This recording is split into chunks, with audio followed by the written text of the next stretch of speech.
I have been diagnosed with a terminal illness for less than 3 minutes, and my 3 filthy rich sisters don't lift a finger to help. Instead, they vote to throw me out, but when they see me reunite with my biological sister, every single one of them regrets it. They beg me, in tears, to come back. But it is already too late standing there, hearing the doctor's verdict. With your condition, you likely won't make it past a year. My mind goes completely blank, filled with nothing but a dull roar. My legs feel like lead. As I walk out of the hospital, my pocket buzzes, and I reach for my phone on instinct. I see Vivian's name on the screen. My heart gives a sudden, unexpected jolt. I never thought she would remember my checkup today. She has always snapped at me for no reason, but right now, even this small gesture feels like enough. Viv, the doctor said, but I don't even get to finish. Vivian cuts me off, her impatience sharp and instant. It doesn't matter what the doctor said. I'm calling to tell you one thing. Your biological mother has been found, so don't ever call us your sisters again, and never set foot in Moore Estate again. You were never our real brother. Vivian doesn't bother to hide a single word of it. Her voice is ice cold, laced with undisguised contempt, and in one blow she answers a question that has haunted me for years. Vivian is Riverdale's wealthiest tycoon. Ruthless and untouchable Melody is an A-list star, the reigning queen of pop. I have spent years walking on eggshells, trying to earn their approval, and all along, I was just an adopted child. Now that their real brother has been found, they don't want to pretend for even one more second, so they make this call right away and kick me into the gutter without a second thought. Vivian expects that once the truth is out, I will fall apart from the shock, maybe even scream and lose control. Then she can deliver the final blow in an even colder tone, forcing me to face reality and accept that we belong to completely different worlds. But I simply say, okay, calm and quiet, and accept it all. That catches Vivian off guard, but only for a moment. After all, this saves her the trouble of a severance payment. Vivian pulls her thoughts back together and turns her focus to welcoming their real brother. As for what I, the placeholder, am feeling, nobody cares. After that heartless call ends, Butler Hayes knocks and steps into the room. He hands Vivian the outfits prepared for the upcoming banquet. Every piece is crafted by the finest tailors in the country. The matching jewelry alone runs into the tens of millions. Whatever guilt Vivian has left vanishes on the spot, giving someone who could never have touched high society years of this kind of luxury. The Moore family owes Ethan nothing. Hayes, I want a bowl of noodles. Same as always. Butler Hayes hesitates for just a moment, then nods and heads off without a word. 15 minutes later, he sets the bowl in front of her. Vivian takes one bite and frowns. Hayes, did you check the kitchen ingredients today? Butler Hayes catches the displeasure in her voice. He had assumed it was just a simple bowl of noodles that any cook could handle. But clearly, he was wrong. Vivian is not satisfied at all. Butler Hayes thinks for a moment and says, the ingredients are fine. I checked them myself. Everything was in order. It might be because Ethan was the one who used to make this for you. The taste is just slightly different now. I'll have the chef adjust it right away. Vivian stops him immediately. What do you mean by that? I've been having noodles every morning for over a year now. Don't tell me Ethan made all of them. Butler Hayes nods. Vivian freezes. Then her voice takes on a faint note of reproach. No matter what you think of Ethan, he was still a member of this household. How could you let him do something like this? Butler Hayes quickly explains, you had that stretch where your stomach was giving you trouble, and you couldn't keep anything down. When Ethan found out, he spent several days experimenting in the kitchen on his own, until he got the noodles just right. Then he asked me to bring them to you. Vivian waves her hand to stop him. This is genuinely the first she has heard of it. She feels a small flicker of something, but it fades almost instantly, replaced by a sense that it was only natural after all. Everything Moore Estate has given Ethan far outweighs a bowl of noodles. Meanwhile, I make my way to my biological mother's home. All along the road leading there, I see utility poles and trees near her door plastered everywhere with missing person flyers bearing my face. This is the room. Helen's voice trembles slightly as she speaks. The room is small but spotlessly clean. A white tablecloth with printed orchids is spread neatly across the table. It is the brightest room in the whole house, kept empty and waiting, just for me. My eyes sting with tears. She never gave up looking for me. She always kept a place for me here. And for the first time in years, I feel like I finally have a home at noon. I sit down with Sunny, who is still in elementary school, and Helen, sharing a home-cooked meal I have missed for so long. Helen just looks at me. For a long, long time, she still remembers those first few days after I disappeared, when day and night lost all meaning to her. She barely stopped for a single breath, putting up tens of thousands of missing person flyers in every corner of this city. But the phone never rang sometimes. Walking past storefronts on the street, she would catch a reflection in the glass and think she saw my face. I'm so glad. I finally have you back. At that moment, Sunny sees the rare smile on her mother's face and goes still for just a second. Then she breaks into a bright smile too. After lunch, Sunny clears the dishes without being asked and rolls up her sleeves at the sink like a little pro. I jump up to help her. Thank you. She had been too shy to say it during the meal, but now, Sunny finally lets it out. Thank you, big brother. Those two words wash over me like warmth back at Moore Estate. Even when I sat on the same sofa as them, we might as well have been in two completely different worlds in this moment. I make a quiet vow to myself, and whatever time I have left, I will not let Helen or Sunny suffer one more day. That night before bed, I get a voice message from Helen. Are you getting used to the food here? I'll pick up some pork ribs tomorrow and make a proper meal. I smile and send a voice message back. Sounds great, Mom. That single word, Mom, makes Helen go still. And then the tears come. She had been afraid, deep down, that I would look down on such a poor home, but that fear is completely gone now. There are so many good days ahead of us. The next morning, Vivian is up at her usual hour. The moment she stirs, the entire estate staff springs into motion. Everyone knows exactly where they need to be, and when so within 5 minutes, her makeup artist is already at the door throughout the session. She thinks about Xavier, her real brother, who is coming home soon. She needs to clear out Ethan's things before Xavier arrives, every last item, so Xavier won't have to look at any of it. But then a question surfaces: where exactly was Ethan's room? 10 minutes later, Vivian follows Butler Hayes outside the main building. The lake reflects the scenery around it like a mirror. Soft green lawns stretch far into the distance. Tall poplar trees line the path, and birdsong and blossoms fill the air. All of it maintained daily by 3 landscape artists, each earning a 7-figure annual salary. Vivian thinks to herself that without her luck, 100 years of hard work wouldn't get anyone a place like this. But as they keep walking, Vivian suddenly notices something is off. "Hayes, didn't I ask you to take me to Ethan's room?" Butler Hayes nods and raises his white-gloved right hand, pointing ahead. "This is where young Master Ethan used to live." Vivian stares. "Isn't that the staff quarters?" Then it comes back to her. She was the one who arranged it. Years ago, she had decided that since Ethan wasn't a real Moore, letting him grow up surrounded by this kind of luxury would likely turn him into a spoiled wreck. The Moore family had more than enough money and didn't worry about spending it. But in the eyes of the outside world, Ethan still carried the Moore name, and she refused to let his behavior embarrass the family. So she made the call, raise him lean, but all these years had passed and Ethan had never once asked to move. Vivian finds it hard to believe she had never truly treated him as a brother. Otherwise, she would never have forgotten where he slept, but still he was her brother in name. If he had ever spoken up, how could she have refused? Butler Hayes hears this and seems to hold something back over the years. Even he, an outsider, could see it clearly. Vivian's contempt for Ethan ran bone deep. So many times, Ethan had come to her full of excitement, wanting to share something from school, a funny story, a good grade. Before he could even speak, she would cut him off without a second thought. Even when Butler Hayes tried to update Vivian about Ethan, he would get caught in the crossfire, ordered to be quiet, as she snapped that she didn't want to hear a single word about Ethan ever again. Butler Hayes understood growing up in that kind of environment, and being the kind of quietly mature child he was, Ethan chose to swallow every grievance in silence, rather than risk upsetting Vivian. Something in Butler Hayes' expression makes Vivian pause, but someone like her would never admit to anything. None of that matters now. He's gone. And the staff quarters may not be the main building, but they're still far better than what any average middle-class family has. She tells herself this with complete conviction. Then Vivian follows Butler Hayes into the building, and they make their way to the room where I used to live. As she descends the stairs, she stops cold. She could never have imagined that the boy who bore the Moore name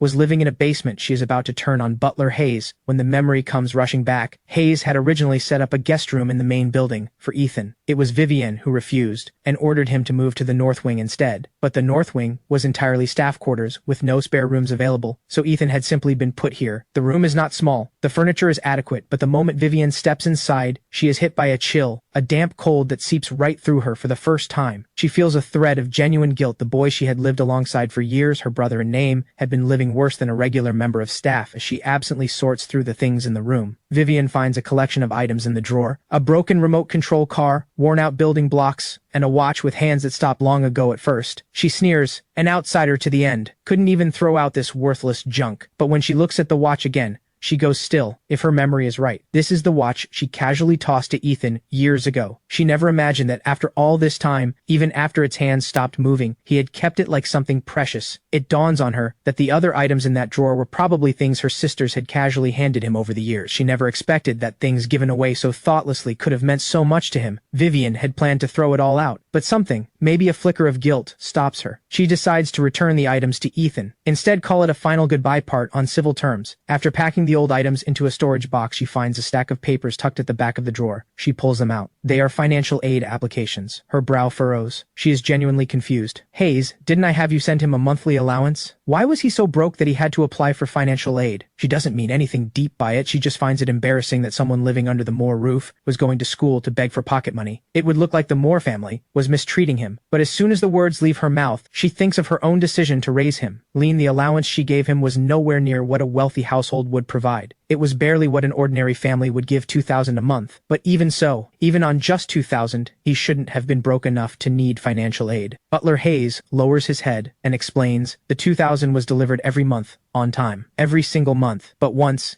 Ethan quietly borrowed a sum from me. He said it was urgent, that he needed it for your birthday gift. I felt for him, so I told him not to worry about paying it back. But he paid me back every cent. He scraped it together and returned it not long after. That may be why. The words hit Vivian like a sudden wave. All these years, every single birthday, Ethan had put thought into a gift for her. But because those gifts looked like they came off a street market stall, she would toss them in the trash the very next day, and yet, looking down from her height, she had forgotten that Ethan was never a true Moor. Those cheap, worthless-looking things to him were the very best he could give. As it happens, I run into Vivian that morning. When she sees me, she stops for just a beat. Wait, don't go. I have something for you. I walk on, as if I heard nothing, without slowing down for even a step. Vivian is visibly thrown in her world. Ethan had always done whatever she said without question, without hesitation. Why is he suddenly so cold? Vivian frowns, but doesn't dwell on it. She takes the old storage box from her assistant. Ethan, these are your things from your old room. There's more in the car, the less important stuff. I'll have someone drop it all off at your place on the way. At that, I finally stop. I take the box from her, flip it open, and glance inside. Thank you, Ms. Moore. Before Vivian can recover from those words, she witnesses something that leaves her speechless. I drop the entire box straight into the trash. By the time she pulls herself together, the boy who was once her brother is already gone nearby. Assistant Sean watches this unfold and speaks up, indignant. And you came all this way to return his things in person. Should have just thrown all that junk out yourself. The Moore family raised him for years, put him through one of the top universities in the country, and never once treated him unfairly. And he shows not a shred of gratitude. How dare he treat you like that? He's nothing but an ungrateful wretch. Vivian is not listening to any of it. The moment she heard me call her Ms. Moore, something told her she had lost something she could never get back. But that vague, nameless feeling of loss is quickly swallowed by a surge of rage. She can no longer hold down. The only reason she lowered herself to come here at all was because she believed, deep down, that I still thought of her as family, and that was why I had treasured things she tossed aside without a thought. But after what she has just witnessed, Vivian tells herself, she now sees exactly who I really am. It convinces her that the decision she and her sisters made to throw me out was absolutely the right call. What Vivian conveniently forgets is how many times, in public, when I called her by name, she had pretended not to know me at all, how many times she had talked down to me, and ordered me to address her differently in certain settings, warning me that being called family in public was an embarrassment to her. Now that I have done exactly what she always wanted, she finds herself completely unhappy about it. Seeing the fury on Vivian's face, Assistant Sean keeps fanning the flames. Since he has no shame left anyway, if that ungrateful wretch ever comes crawling back, we turn him away without a second glance. People would kill for a chance to climb this high, and he just throws it away. He's going to regret this for the rest of his life. Listening to all of this, Vivian feels the edge of her anger begin to dull. You're right. He'll regret this. Absolutely. Then Vivian turns to the bag her assistant is holding. She remembers it contains more of my old things, and plans to pull them out and throw every last one away. Before long, she pulls out a stack of old documents. Worried her own papers might be mixed in, she flips through them carelessly. Inside are financial aid applications from my university years, and report cards spanning my entire life. When Vivian sees the report cards, her eyes narrow almost involuntarily. She never expected that Ethan's academic record was this strong, nearly always at the top of his class, and a score of 680 on his college entrance exam. Vivian is genuinely taken aback. She had never paid the slightest attention to his grades. Until this moment, she had assumed his place at a top university was bought by the Moore family's annual donations. But looking at this, he earned every bit of it on his own. A quiet sense of waste crosses Vivian's mind. A score like that puts him within reach of a provincial top ranker. Setting everything else aside, purely as a talent worth investing in, Ethan had real potential. But what's done is done. There's no point dwelling on it with enough money. Top students like him are easy to find. Vivian keeps searching through the bag and pulls out several medical exam reports. She almost laughs, thinking Ethan must be terrified of dying to have gotten checked out this many times at his age.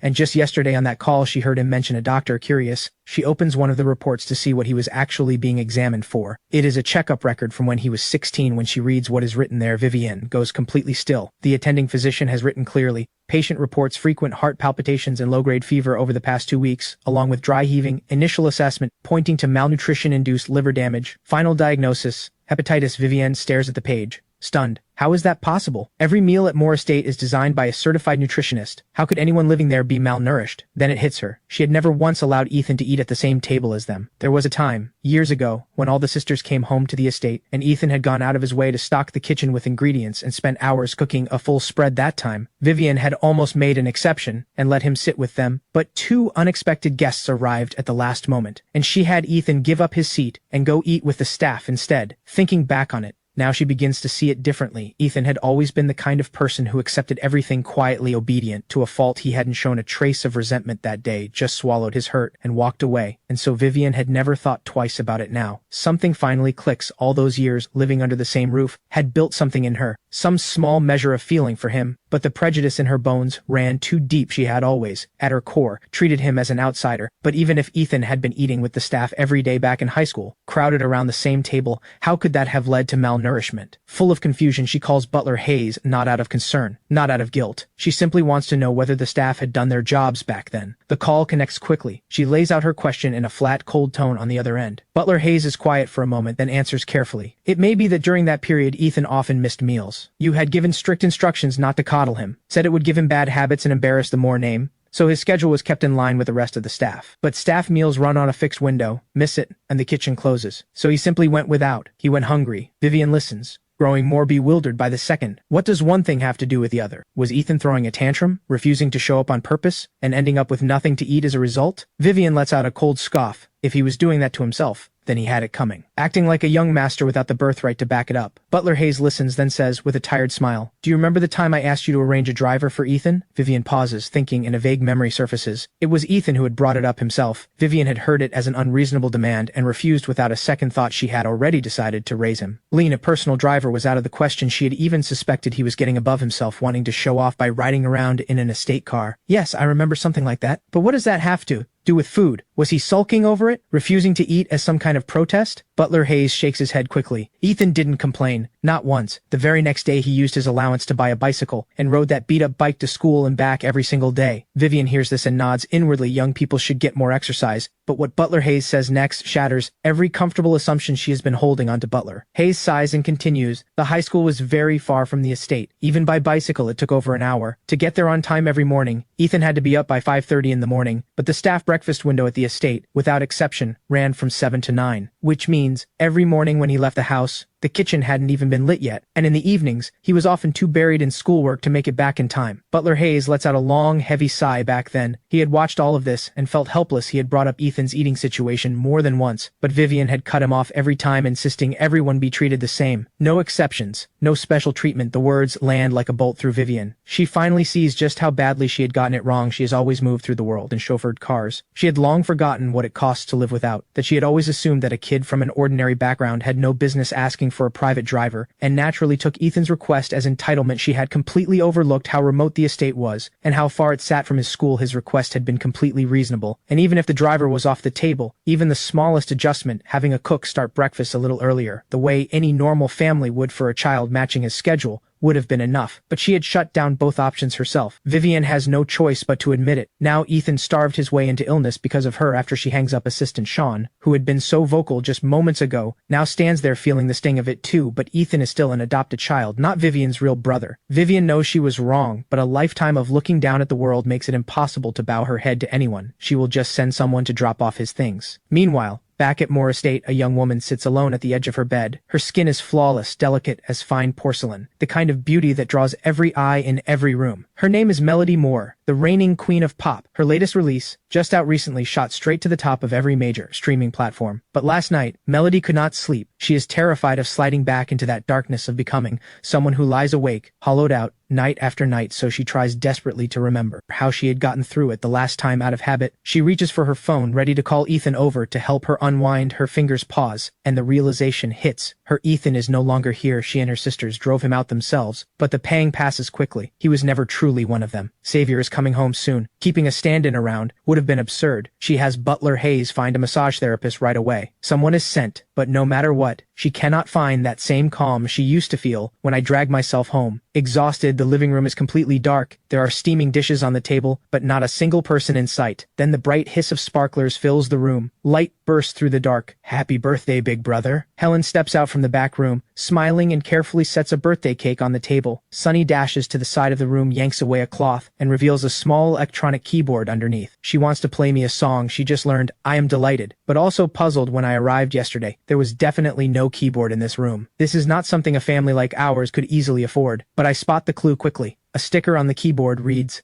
Class 2, Xiao Mei Wang. A sting rushes up to my nose for my birthday. Sunny had gone out and borrowed someone's keyboard. In all those long years at Moore Estate, nobody had ever once cared about my birthday. Watching Sunny play with that look of total focus on her face, I stand beside her, eyes burning, and clap, humming softly along with the melody. When the song ends, I ruffle her hair and ask, "Do you really love playing? Once I save up enough, I'll get you one of your own." Sunny's face lights up instantly. She cannot hide it. "Thank you," is right there on the tip of her tongue, but she swallows it back down, trying to be mature. She blinks up at me with those big bright eyes and says the opposite of what she means. Actually, I don't even like it that much anymore. I see right through her, but I just smile and let her have it, already making a quiet promise to myself to give her something she won't see coming. So I go along with it and shift gears. "Thank you, Sunny. I really love it. Let me play one for you." Sunny's eyes go wide. "Wait, you play?" I have barely settled onto the bench and raise my hands when there is a soft knock at the door. I pull the door open and freeze. A girl stands there in a white button-up and a knee-length skirt, her dark ponytail framing a long, graceful neck, a light breeze lifting the loose strands around her face when she sees me open the door. Claire Yates breaks into a warm smile. "Looks like I've got the right place." She holds out an elegantly wrapped gift box with both hands. "Happy birthday, Ethan." When I just stand there, blank, she tilts her head and asks playfully, "Aren't you going to invite your best friend in?" She was my classmate back in high school. She had found out what happened through the class group chat and made a point of coming today. Sunny stares at this absolute goddess of a girl, then looks back at me, standing there like a statue. A knowing look spreads across her little face, and she grins like the sneakiest kid alive. She sidles up beside me, tugs at my sleeve, and whispers under her breath,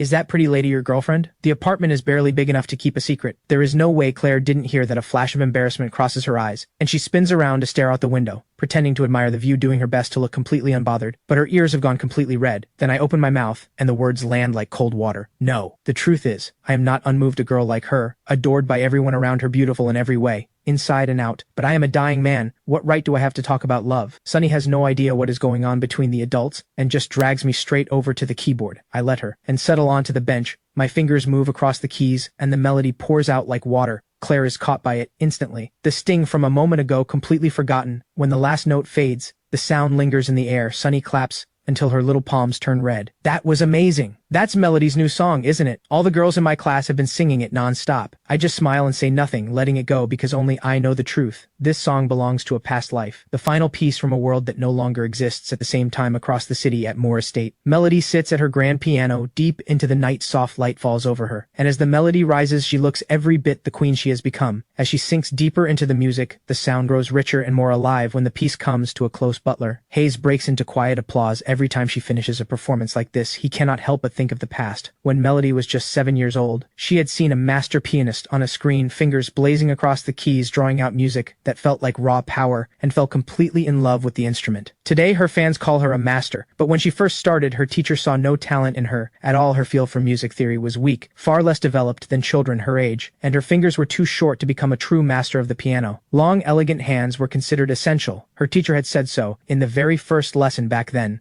She sat at the bottom of her class until Ethan came along and changed everything. Even now, she cannot forget the boy she had watched play for the first time. Same limitations as her, his fingers no longer than hers, and yet he played perfectly from that day forward. Melody quietly made Ethan her competition. If a kid like him could do it, then she could do it better. She picked herself back up and threw herself into practice slowly. She pulled ahead of her peers and earned the recognition of that same teacher who had written her off. She was even invited to perform at a renowned opera house, playing a four-hands piano duet alongside her teacher. She still remembers how lucky she felt her teacher was one of the finest artists in the country, a legend who had swept every major competition at the national level. Melody was not the teacher's star student. Several older students outranked her with technique that surpassed hers by a full measure. She had wanted that spot desperately, but knew there was only one place, and the odds were not in her favor. And yet, at the very last moment, her teacher announced the spot would be decided by a draw chosen at random from among the students. As if fortune itself had reached down, Melody's name was the one pulled. She still remembers every detail standing in that great concert hall. Her notoriously short-tempered teacher was patient from the first note to the last. During the four-hands duet, the teacher followed her lead at every turn, staying in the background, making her the center of it all, giving her every spotlight moment on that stage, even though it was her very first performance before an audience with hundreds of eyes on her. She found her footing quickly. Something in her shifted, and she stood taller. The gaze of the crowd no longer frightened her. When the final note rang out, her teacher stepped back and gave her center stage. She bowed with quiet grace, neither timid nor proud. The press captured the moment, and the reviews that followed were glowing. Every outlet said the stage looked like it had been built for her. After that night, night Melody never doubted herself again. Ethan, what do you think? The name leaves her mouth before she even realizes it. Then it hits her. After all these years together, she has grown so used to Ethan being there whenever she practiced alone, always nearby, always present, and whenever she grew tired of playing,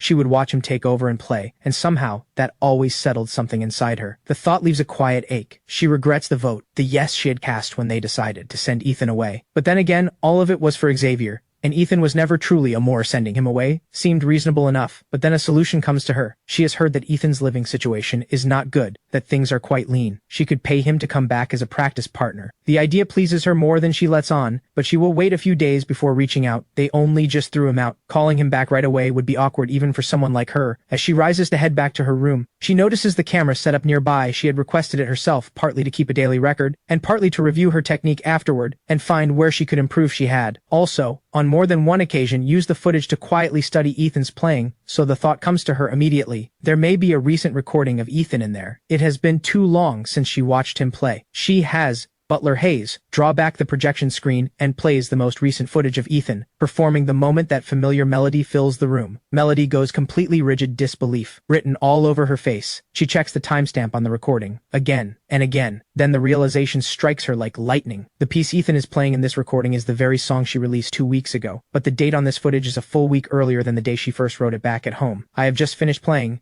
and Helen sets the final dish on the table, but as we sit down to eat together, Claire senses something is off. There is a distance between us that wasn't there before. She keeps telling herself that I have been through too much lately, and I'm still adjusting. Maybe in a day or two, things will go back to how they used to be. The moment dinner ends, I don't waste a second, and use the dishes as an excuse to disappear into the kitchen. Claire feels a tightness in her chest. I'll head out now, she tells Helen. The more she thinks about it, the worse it stings. She had put real thought into that gift, and Ethan had treated her with nothing but cold distance, without even a single thank you. But as she reaches for the front door, she still holds on to the hope that I will call after her if I just say something. Anything. She would let the whole evening go. After everything they have been through together, she is certain I will. But reality slaps her hard. She pulls the door shut, hollow with disappointment, and I am still in the kitchen, without having moved an inch. Total jerk, Claire mutters, her voice cracking with something close to tears. She makes herself a silent vow. No more grabbing breakfast for Ethan on the way, at least not for a week. Absolutely not. I think that lady left angry, Sunny says quietly. I know. What I did was too much. Just then the doorbell rings. I dry my hands and hurry to the door, telling myself I will at least apologize. But it is not Claire standing there. Why are you just standing there blocking the door? Let us in. We need to talk. Vivian speaks next, her voice flat and cold. Why have you blocked me and Celeste? She has been trying to reach you. It's urgent. Hearing her call herself that I almost want to laugh. Sorry, I'm not sure who you are. Could you remind me? Something cold flashes in Vivian's eyes, still sulking about being asked to leave. There's really no need for this. You were never a Moore to begin with. Everything is out in the open now. You know the truth. Are you really going to keep pretending otherwise, acting like none of this happened? Clinging to something that was never yours? Vivian takes on that same lecturing tone she always uses once. This would have hurt me, but now I feel nothing. I am about to close the door in their faces when Helen hears the noise and comes to invite them in. She has no idea what lies between us. Vivian clicks into the living room in her heels and looks around with open disdain to someone who has lived the way she has. Calling this a living room is generous. It is smaller than the storage room at Moore Estate. I'll get straight to it. All your personal belongings from your room are here. Celeste has some questions about the piano and would like your guidance. Come to the estate every weekend to practice with her, 2 days a week. In return, I'll cover your full tuition for the rest of university. On top of that, I'll pay you a monthly salary. Name your number. 30,000? 50? Either works. This generosity has nothing to do with any lingering bond between them. Vivian sees the tuition as an investment, pure and simple. As for the salary, consider it a consolation for the years of malnourishment after listening to all of that arrogance. A brief hesitation crosses my face, not because of the tuition or the money, but because a face suddenly appears in my mind. Melody. She was always so fiercely driven, so unwilling to lose. Behind the brilliance she shows the world, the grace she carries in front of every camera. I know her better than anyone at her core. She is deeply, quietly insecure. Since I left, she won't be able to write like that anymore. She will likely fall back into the same darkness she crawled out of, the creative block, the dry well, the self-doubt eating away at every note she tries to play until she gives up, just like she almost did as a child. But I crush that flicker of pity before it can take hold. The decision to throw me out like trash was a vote every one of those sisters cast. They never once treated me as family. Why would I debase myself worrying about them now? When I don't cave the way I always used to, a cold smile surfaces inside Vivienne. She is convinced she has figured me out, certain that my resistance is just a play for more money. But right as she is congratulating herself, I open my mouth, and every word lands like a blade. Go back to that rotten place and play piano? I'd rather not. I don't want to get my hands dirty. I will never set foot in that place again. And we have absolutely nothing to do with each other. So please, stop lingering in my home. The words have barely left my mouth when the entire room goes dead. Silent assistant Sean stares at me like I have lost my mind. Have you completely lost it? If you throw away what Ms. Moore is offering you, you will regret it for the rest of your life. In Sean's mind, all I have to do is show a little sense, swallow my pride, and apologize, and even in a lesser role, at Moore Estate, I could still ride that wave all the way to the top. Helen and Sonny would never have to struggle again. Vivienne forces down her rage and jabs a finger toward me. Ethan, I'm giving you one last chance out of the goodness of my heart. Get down and apologize. Right now. Then show up every weekend to practice with Melody. The offer still stands. My answer is one word, clean and final. Get out. Vivienne slams the door so hard the walls shake in the car. She vows to cut all ties completely and pour everything into Xavier's welcome home banquet. Just then a spending notification lights up her phone. $530,000, all charged by Xavier. No description, no explanation. To Vivienne, it is a drop in the ocean. Xavier spent 20 years out there with nothing. Consider it the smallest start of what she owes him as a sister. Meanwhile, Melody receives news that stops her cold. It comes up during a casual call with her mentor. Ethan's piano talent far surpasses hers. The spot at the Opera House was never decided by a draw. Ethan had chosen to step aside and hand the place to her in an instant. She remembers a question Ethan once asked her, "We'll always be a family, right?" The next evening falls and I walk onto the university campus. All of yesterday, one question had been turning over in my mind. Whatever time I have left, what would make it mean something? But in this world, everything comes down to money. I need to build real wealth, and I need to do it fast. Given a second chance at life, I can see opportunities everywhere, snatching up prime real estate in the city center at rock-bottom prices, or going all in on undervalued stocks with massive upside. But the payoff horizon on all of it is too far out, so I lock onto a faster path and sign up for tonight's freshman welcome gala. On the way, I run into Claire, and we walk to the broadcast hall together. Inside, the hall is blazing with light, every spotlight trained on the main stage. As one of the country's most prestigious universities, this gala is on another level. Entirely, the school has brought in major media outlets to cover it live, and an official live stream is already running on the top platforms. The show has not even started yet, and the viewer count is already past 1,000. The moment we arrive, a sharp-eyed advisor spots us immediately and hauls us both straight into the backstage waiting room. Claire looks at me, completely baffled. I have always kept the lowest profile imaginable, so signing up to perform on stage is the last thing she expected from me. During the wait, the advisor leans in. Tonight matters a lot. The school has you opening the show. Ethan, are you absolutely sure you can deliver? I hear that and give a calm, steady nod. Leave it to me.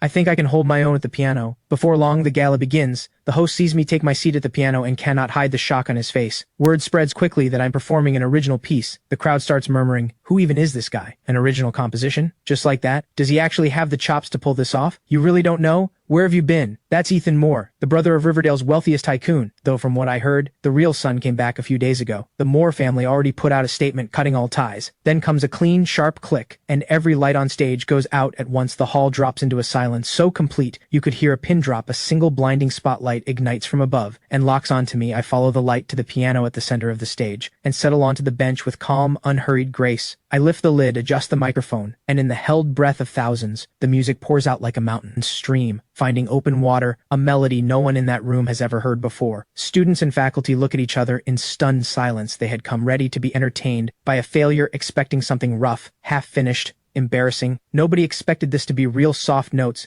drift upward and slowly fill the entire hall as the music builds. Layer by layer, the audience sees sunlight pouring through stained glass, falling softly over a bride in white. Two figures gaze at each other, eyes full of something that needs no words. And just as they are about to speak their vows, the music shifts, suddenly shadowed with grief. That beautiful vision of love and ceremony shatters like a reflection in broken water. As if all that beauty had only ever been a dream, a popular online creator in the audience shouts out, "What is this piece called? Someone tell me right now." A dream wedding comes to its end. I bow and walk off the stage. The gala continues on schedule, but in the unseen world of the internet, that solo has already ignited a storm. The high-definition footage of my performance spreads across every platform. A dream wedding shoots straight to the top of trending. Oh my, he is unreal. Those fingers aren't hitting piano keys. Every single note lands right in my heart. Why can't I find this anywhere? Don't tell me this is a one-time exclusive. An original, and it drops like this? As the discussion explodes across the internet, the country's biggest streaming platform can no longer sit still. They dispatched director Nash to our campus that same night with orders to secure exclusive rights at any cost. Meanwhile, Xavier's welcome home banquet is in full swing. Vivienne stands with her glass, scanning the room, Puzzled Melody is nowhere to be found. She was supposed to perform tonight. To thank the guests back at the venue, director Nash corners me backstage. Mr. Moore, what a pleasure. We are very eager to acquire the exclusive streaming rights to your piece. Would you be open to a partnership? He launches into a stream of tempting revenue-sharing proposals, but nothing could have prepared him for how quickly I agree. I want to sell the full copyright outright for him. This is the deal of a lifetime. Just as we are about to settle on a final number, the door to the waiting room is shoved open. Ethan, don't sell. Think bigger. Don't let them lowball you. It is Melody, who had watched the live stream and come straight here, not stopping for a single second. I know you need money right now after everything, but selling the full copyright would be penny wise and pound foolish. Hold on to it, and it will only grow in value. I don't even glance in her direction. I don't answer right away. I just send one cold question back her way. When they voted to throw me out of Moore Estate, you voted yes. Am I wrong? Melody visibly flinches, her eyes go red at the edges, and she nods, slowly, with guilt written all over her face. I watch the performance and feel absolutely nothing. That cold, loveless place, I left it behind. Long before they pushed me out, Melody has a whole flood of words she wants to pour out. Ethan, do you have any idea how much I've been suffering? Without you there to practice with me, I can't sleep. Can we play together again? Like we used to? I miss sitting side by side at the piano. We were so close back then. She barely gets through it before I cut her off. None of that has anything to do with me. Go back to your mansion and play there. Stop coming here and playing the fool in front of me. Melody stands there, struck speechless. She has never, in her most far-fetched dreams, imagined I would ever look at her with this kind of contempt. All it used to take was a casual word from her, and I would show up for her without fail for over a decade. Through all those years, I never once arrived late. Even when I was sick with a fever, she knows better than anyone that being there for her had once been everything to me. So what is this look in my eyes now? The gap between then and now makes her eyes burn even more. Ethan, what happened to you? You never used to speak to me like this. I genuinely love hearing you play. Can't you find a little time for me? Those words turn my stomach. I let out a short, cold laugh. Is something wrong with me? Or has everyone here just lost their memory? Who was it that called me garbage? Said I was worthless? That having me around was nothing but an eyesore? And then joined hands to throw me out like trash? Kicked me into the gutter without a second thought. And now that things are going well for me, suddenly you remember what I meant to you? How shameless can you get? I fire the next shot without blinking. First of all, if something is wrong with your head, go see a doctor. Stop trying to get close to me. We are not close. I pull out my phone right in front of her and dial security. Security? This is the backstage waiting room. There is an unauthorized individual in here harassing me. Please send someone to escort her out. I hang up and look down at her. Second, what I do with my life is none of your business. My time is precious, and I refuse to waste what little I have left arguing with someone as fake as you, Melody Moore.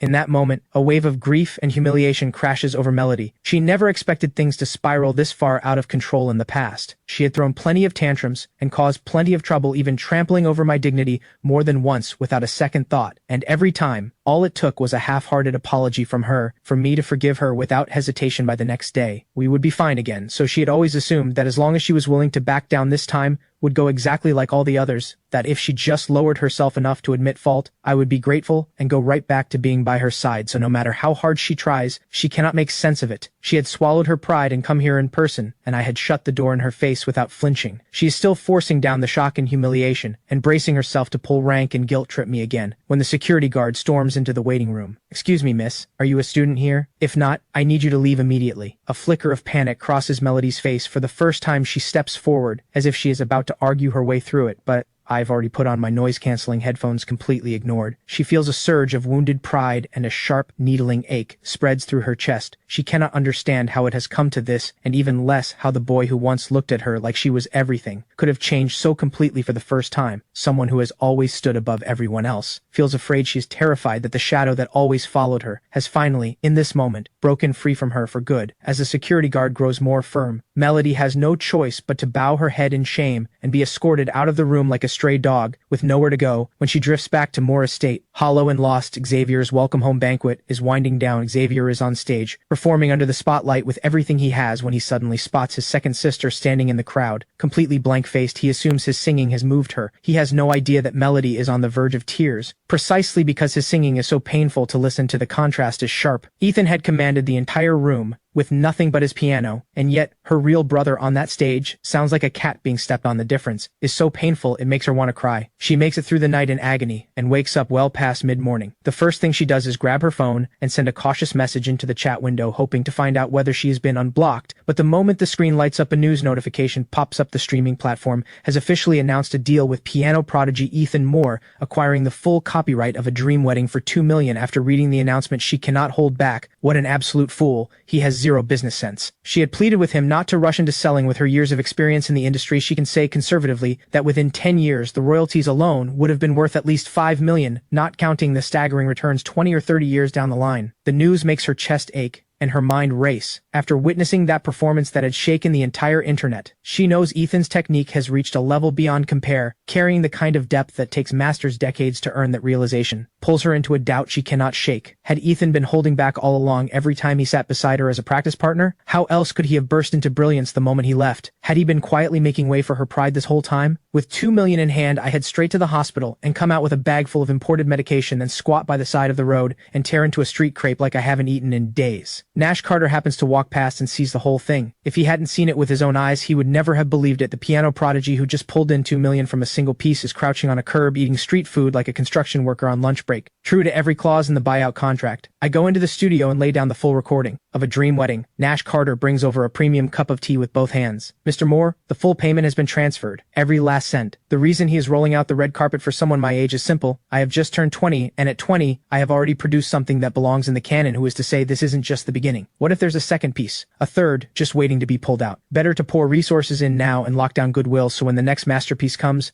they are first in line. Nash Carter stands up beaming and extends his hand. Mr. Moore, here's to a successful first collaboration. If you ever have another piece of this caliber, I hope today has shown you how serious we are. We would love nothing more than to work with you again. But all that warmth hits a wall. He has delivered a full speech of polished flattery, and I sit there like a post, giving him absolutely nothing. Not even the courtesy of standing up to shake his hand. The arrogance quietly infuriates him, but after years in this industry, he has met all kinds of eccentric geniuses who think the world owes them a bow are nothing new. Just as he is turning to leave, I finally lift my eyes and speak. Sorry about that. My mind wandered. Since you're so eager for a next time, why waste time waiting for it? No time like the present. Let's do it today. What I say next, delivered without a trace of drama, drops his jaw so hard he can barely close his mouth. I have another complete original, right here. It holds its own against A Dream Wedding. Every measure of it, the words, land, and the studio goes completely silent. Not just Nash Carter, even the sound engineer beside him stares with wide eyes in their minds. A Dream Wedding is the kind of piece that comes once in a generation, destined to be remembered long after its composer is gone. A true classic. To write something like that at 20 is already the mark of an extraordinary talent.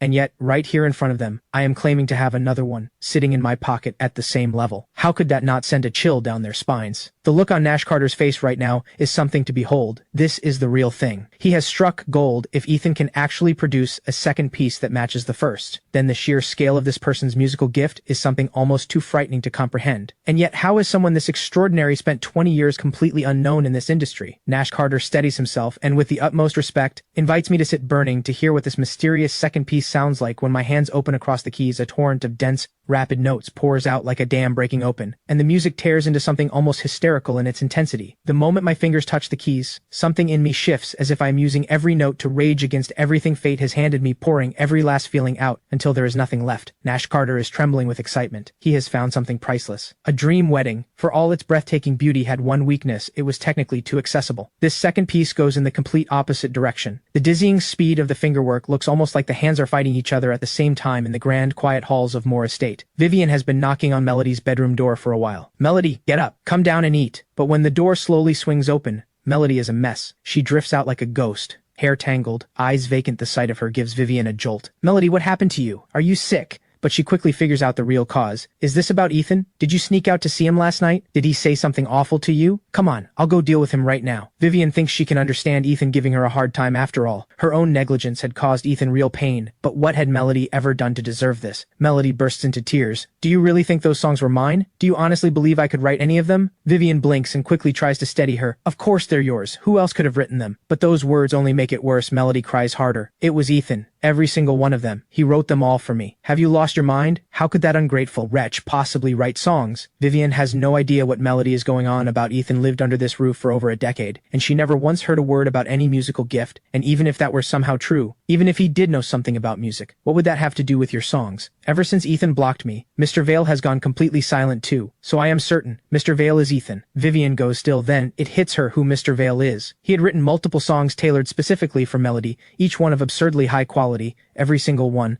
a phenomenon across the major streaming platforms. Vivian had once tried to track him down to properly thank him on Melody's behalf, but he had never once appeared in public, and for all these years, Mr. Vale had only ever contacted Melody through a single private online channel. If someone like that were Ethan, Vivian Would never believe it in 1,000 years. Impossible. It has to be a coincidence. There is no way he has that kind of talent. But before she can finish, Melody cuts her off. Ethan really does have this kind of talent. You may not have been following the entertainment news lately, but Ethan just released something extraordinary. Even my own mentor can't stop talking about it. The biggest streaming platform in the country paid a fortune for the rights. Vivian had not been paying attention to entertainment news, but after hearing all of this from Melody, the very first thought that surfaces in her mind is about Ethan. This ungrateful wretch, he was playing the long game all along. Over a decade at Moore Estate without playing a single note, and the moment he is out the door, he is out there showing off. Just then Vivian gets a call from her lawyer. Ms. Moore, I have results on that private investigation you requested. The old case. The rumor that Ethan harassed a female student. The evidence is conclusive. The girl fabricated the entire thing. Ethan was falsely accused from start to finish. We found a payment made to the girl's account. The name on the transfer is your brother, Xavier Moore. That revelation hits like a bomb, and for once, decisive Vivian is consumed by self-reproach. She thinks back to when the scandal first broke. She had pinned it on Ethan based on nothing but her own bias. And to keep it quiet and protect the hollow reputation of the Moore name, she had stripped Ethan of any right to defend himself while Moore Estate is still reeling. The internet erupts again. News of the streaming platform acquiring a second piano piece breaks without warning and immediately takes the top trending spot across every platform. Audiences watching from the sidelines can barely process it. No way. What got into this guy? He's dropping masterpieces like a machine. One a day? Is he even human? Just who exactly is Ethan Moore? Meanwhile, I am tucked away in the park behind the campus hill, leaning on the railing, watching the lake, a parent and child drift by in a rowboat. Maybe it is the loneliness of 2 lifetimes finally catching up to me, but I find myself envying that simple scene more than once. Knew it. The king of skipping class is hiding out here. Where were you today? I didn't see you in class. A familiar bright voice breaks through my thoughts. Claire is standing at the bottom of the steps, reaching her hand up toward me. Why are you just standing there like a statue? Hurry up and give me a hand. I lean down and reach out to pull her up, but the moment she puts her weight on my hand, I nearly topple forward into the lake. Ethan, are you okay? You feel so much weaker than before. I catch my breath and hear those words, and something deep inside me quietly shatters. If it weren't for this wretched illness, I could have been brave enough to face what Claire feels for me. I could have had so much time ahead of me to take Helen and Sunny out on the water on a lazy afternoon, but those offhand words from Claire jolt me out of the dream and back into the cold. A dying man has no right to these kinds of wishes. Ethan, you're incredible these days. I heard you sold a piece for $2 million. Everyone online is calling you a genius. I push the grief down and speak plainly without mercy. Claire, I don't know what we are to each other anymore. If we were something more, then let's end it. Claire's mind goes completely blank. She never imagined I would say something like this to her. Did I do something wrong? Did I make you angry? You didn't do anything wrong. I'm the one who changed. When I was sitting in that office signing contracts, do you know what kind of future they painted for me? They promised me that I would work with top musicians and major names in the industry, that I would step into a world I have never had access to before. I am not willing to give any of that up for you. Claire's slight frame begins to tremble. Her eyes go red in an instant. Those heartless words pierce her like needles when she forces herself to look up through the tears. I am already gone by the time I drag myself home in a daze. I collapse onto the old sofa like a pile of wet sand. Helen hears the noise and hurries over, worried. The draft is bad on that sofa, sweetheart. Don't fall asleep there. You'll catch a chill. Listen to me. Go get some proper rest in your bed. Seeing that I have already sunk into an exhausted sleep, Helen tries to pull the blanket out from under me to lay it over me. But the moment she does, her eyes fill with tears. She makes a heartbreaking discovery. Her son weighs almost nothing. My boy, what have they done to you out there? In that heartbreaking quiet, a sharp, urgent knock rattles the front door. Hello? Could someone open up? Is anyone home? The uninvited guest is none other than Vivienne. She has come to negotiate a quiet payoff to keep my mouth shut, but none of it comes from a place of conscience. It is purely to stop me from airing the Moore family's dirty laundry in public. After what Melody said stung her, she had gone through every trending post about me with a stone-cold expression and confirmed that I had gone viral off the back of 2 piano pieces. I am now the undisputed center of a full-blown internet storm. If I chose to bring up the past right now at the height of this attention, the damage to the Moore name would be severe. To signal sincerity, she has come alone this time. Without her assistant, her makeup and outfit carefully chosen to project warmth and approachability. Helen wipes her tears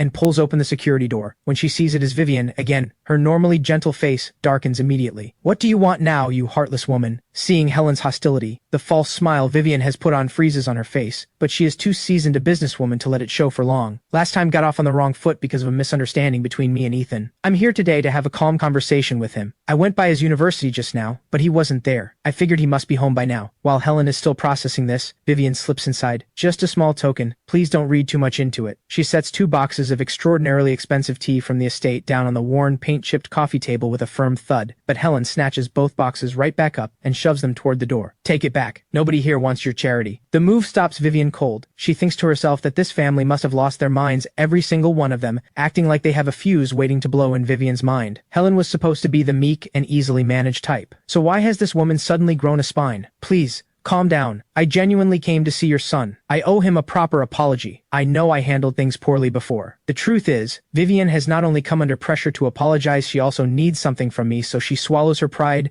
and forces herself to keep her composure. On any other day, this woman who rules her world like a tyrant would have already caused a scene hearing that she has come to apologize. Helen softens slightly, but her guard does not drop. She still wants her gone. She remembers the last time this woman claimed to be here to make amends, said all the right things about wanting to settle things peacefully, and how it had ended in a screaming match. Helen is just about to show her the door when I push open my bedroom door. Mom, who are you arguing with? Vivian sees me and steps forward, quickly closing the distance before I can react. Can I come in? I just need a few minutes. I don't even look up. I step back and move to close the door, but I don't have the strength to fight her. She grabs the handle and holds it firm. Do you have any idea what's happened since you left? Melody is a wreck. She hasn't slept in days, especially after she saw you that night. She came home completely hollow, won't eat, won't drink. She locks herself in her room all day. I feel nothing. What does that have to do with me, already worn down by Helen's barbs? The composure Vivian has been holding together finally cracks. Perhaps somewhere in the back of her mind, she still expects me to be the obedient little brother who never pushed back. Her voice rises. Have you got no heart at all? Melody is falling apart, and you're standing there making cold remarks. I have come to you more than once, swallowing my pride every time. What is it going to take? Do you have any conscience at all? The words have barely left her mouth when a roaring fills my ears and a tearing, blinding pain rips through me so severe I cannot make a sound. Vivian is still playing the aggrieved older sister. I admit I've handled some things badly in the past. If you resent me for that, fine. But what gives you the right to treat Melody this way? Did you say something terrible to her that night? Did you put your hands on her? How else could she end up looking like that? I can let other things go, but you're going to explain this one to me today. She says all this with a face full of disappointment. She had seen me keeping those old things they had carelessly given me and assumed it meant I still treasured the bond between us. It seems she had been fooling herself all along. By now I have steadied myself enough to speak. Is something wrong with all of you? Didn't you pop champagne the day you threw me out? How would I know why she suddenly fell apart? And besides, you already said it yourself. At that, the fire Vivian has been sitting on all this time finally breaks free. Enough, you ungrateful wretch. Her hand goes up, moving to slap me the way she had in the past without a second thought, but I catch her wrist. She staggers, caught completely off guard. Has she ended up like this? Have you even asked her why? Still reeling from being stopped in her tracks, Vivian goes still, because it is true she has never once asked Melody what is actually wrong. She had simply seen Melody suffering and decided immediately that it must be my fault. Get out of my home. The moment the words leave my mouth, the pain in my head strikes again, and I press my hands against my skull, unable to hold back.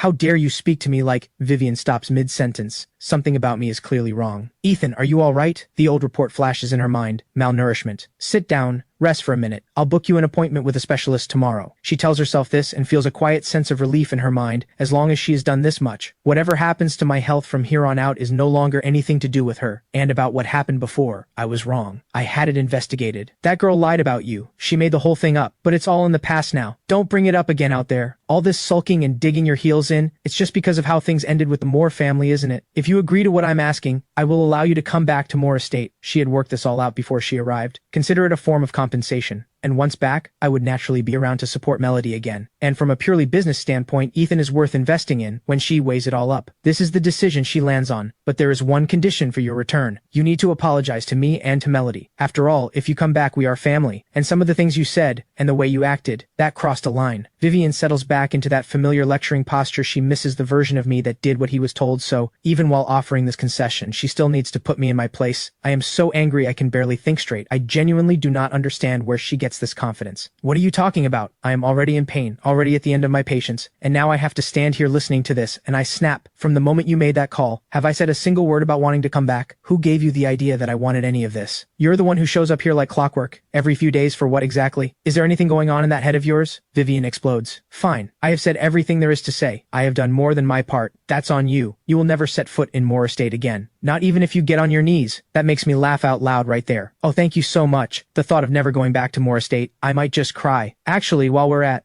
Could you get out of my home and stop showing up here? If you can manage that, then I'll consider us truly done. Vivian is shaking with rage, still smarting from being grabbed at the wrist, grinding her back teeth so hard they might crack. Riverdale's wealthiest tycoon had lowered herself to come here in person, had actually set aside her pride and apologized, and not only am I not grateful I had treated her like a punching bag, she is not deaf to my sarcasm, but she clings to the belief that I want to go back to Morris State. Say nothing else, at least the living conditions are 100 times better than this cramped little place. Just then her phone buzzes in her pocket. She nearly rejects the call, but when she sees the name on the screen, her expression shifts. Melody, what is it? On the other end, Melody's voice comes through urgent and tight. How did it go? Did you talk to Ethan? Is he willing to come home? Vivian's face goes blank, but it is her sister, so she keeps her voice level and walks her through what happened in her version of events. There is no shortage of embellishment and selective memory, casting herself as the wronged party and painting me as a cold-blooded ingrate. I nearly laugh out loud listening to it, but I cannot be bothered to correct any of it. In fact, I am almost glad she is doing it this way. The worse she makes me sound, the less likely either of them is to come back. After Vivian finishes her dramatic retelling, she fully expects that Melody will give up on me entirely and let go of whatever attachment she still has before the obsession does real damage to her health. But what happens next catches her completely off guard. Melody bursts into tears on the other end, and then begs to be put on speaker. Ethan, I know you've been through so much. Please don't fight with Vivian anymore. You know what she's like. Just listen to her. Come home with her. I'm begging you. Before Vivian can scold Melody for groveling to an outsider, I reach over and take the phone out of her hand. Keep your sister away from me. And I hang up across town. Claire makes her way home in a daze. She had gone looking for me outside campus because I skipped class and ended up missing her own evening study session too. She locks her door and sits in the dark, perched on the edge of her bed, her mind a tangle. She cannot unravel memories. She cannot hold back, come flooding in. She thinks back to freshman orientation week. She remembers the brutal heat that day, so bad you could wring sweat from your cap. The instructor had turned around and split open a watermelon as a treat, and everyone thought he had finally gone soft. But when the slices were laid out on the ground, they realized he was up to his usual tricks. Sure enough, he made the boys and girls sit across from each other, with the watermelon between them, and launched into one of his reaction time games. The rule was that you could only go for your slice when he finished counting down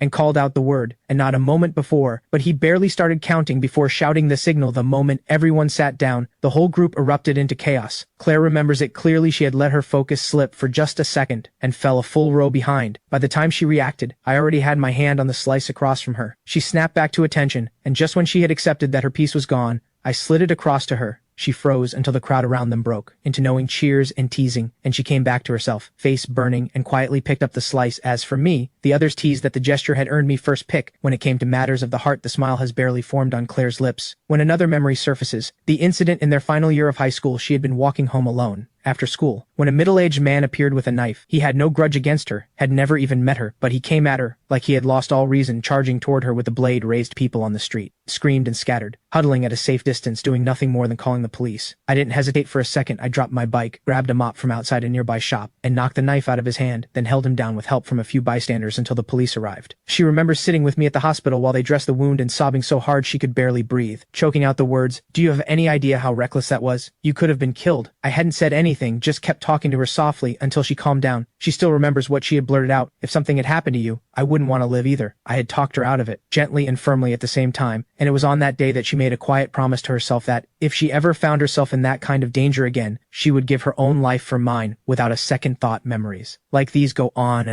and right now she is desperately trying to push them away, but they follow her like shadows. Each one, a dull, quiet ache. Is it really because you have stepped into a new world, met new people? Is that why you changed? She has known me for 5 years, since high school. What she used to tell herself was just a vague, undefined fondness, something she could not quite name today. For the first time, she sees it clearly. She has been in love for longer than she knew, completely and entirely in love with everything about me. She loves the way I haggle over prices when we shop, loves the way I drink cola in big, careless gulps, loves the way I go quiet when I read it. Only took a moment to fall, but the love has been 5 years in the making. The thought sends her scrambling for her phone. Ethan, you were joking, right? Those things you said, you didn't mean any of them, right? Have you forgotten everything? With every message she sends, the certainty she is trying to hold on to crumbles a little more. How desperately she wants me to reply right now with something like, "I was messing with you. You caught me." But the screen stays silent. She calls me the first time. It rings out when she tries again. She realizes she has been blocked after Vivienne gets driven out by both me and Helen. Helen calls after her with a sharp warning. I don't care how powerful you are. You come after my son one more time, and I am calling the police. Vivienne storms out of the building, seething, and spots a sports car parked at the entrance. She has seen plenty of cars like that, but this one is different. It is the one she personally gifted Xavier at the banquet. The window rolls down slowly, and Xavier leans out, all concern. What happened to you? How did your clothes get dirty? Vivienne gets in without expression. Nothing, just drive. She's not about to tell anyone she got grabbed at the wrist, but on the way, Xavier carefully ventures, didn't go well, did it? Inside, he is delighted, and seizes the moment to play the innocent. Is this because of me? After he found out the truth about being adopted, Ethan must hate me for ruining his life. We have never even met. I never did anything to him, but he probably blames me for everything. That must be why he's so angry. Xavier is getting genuinely into the performance. His voice thickens slightly, almost as if he might cry. What if we go back? I'll come with you. We can apologize to Ethan together. If it brings him back, if it makes Melody happy, I don't care what it costs me. He can yell at me, hit me, whatever he needs. Vivienne listens to all of this and feels her blood pressure begin to climb again. She smacks the window. I told you to drive. Stop bringing up that ungrateful wretch. Xavier flinches at her reaction. He had wanted to add that he would die for Melody's happiness, but even he felt that would be pushing it too far. Just then a call comes through. Vivienne answers. What is it? Ms. Moore, we have confirmed. The person behind the false accusation against Ethan is your brother, Xavier Moore. Xavier hears every word. His foot slams the brake. Vivienne stares at him, stunned. Xavier, why would you do that? She had told herself it was a coincidence. The same name, but the guilt on his face tells her everything she already knows still. One thing does not add up when that incident happened. Over a year ago,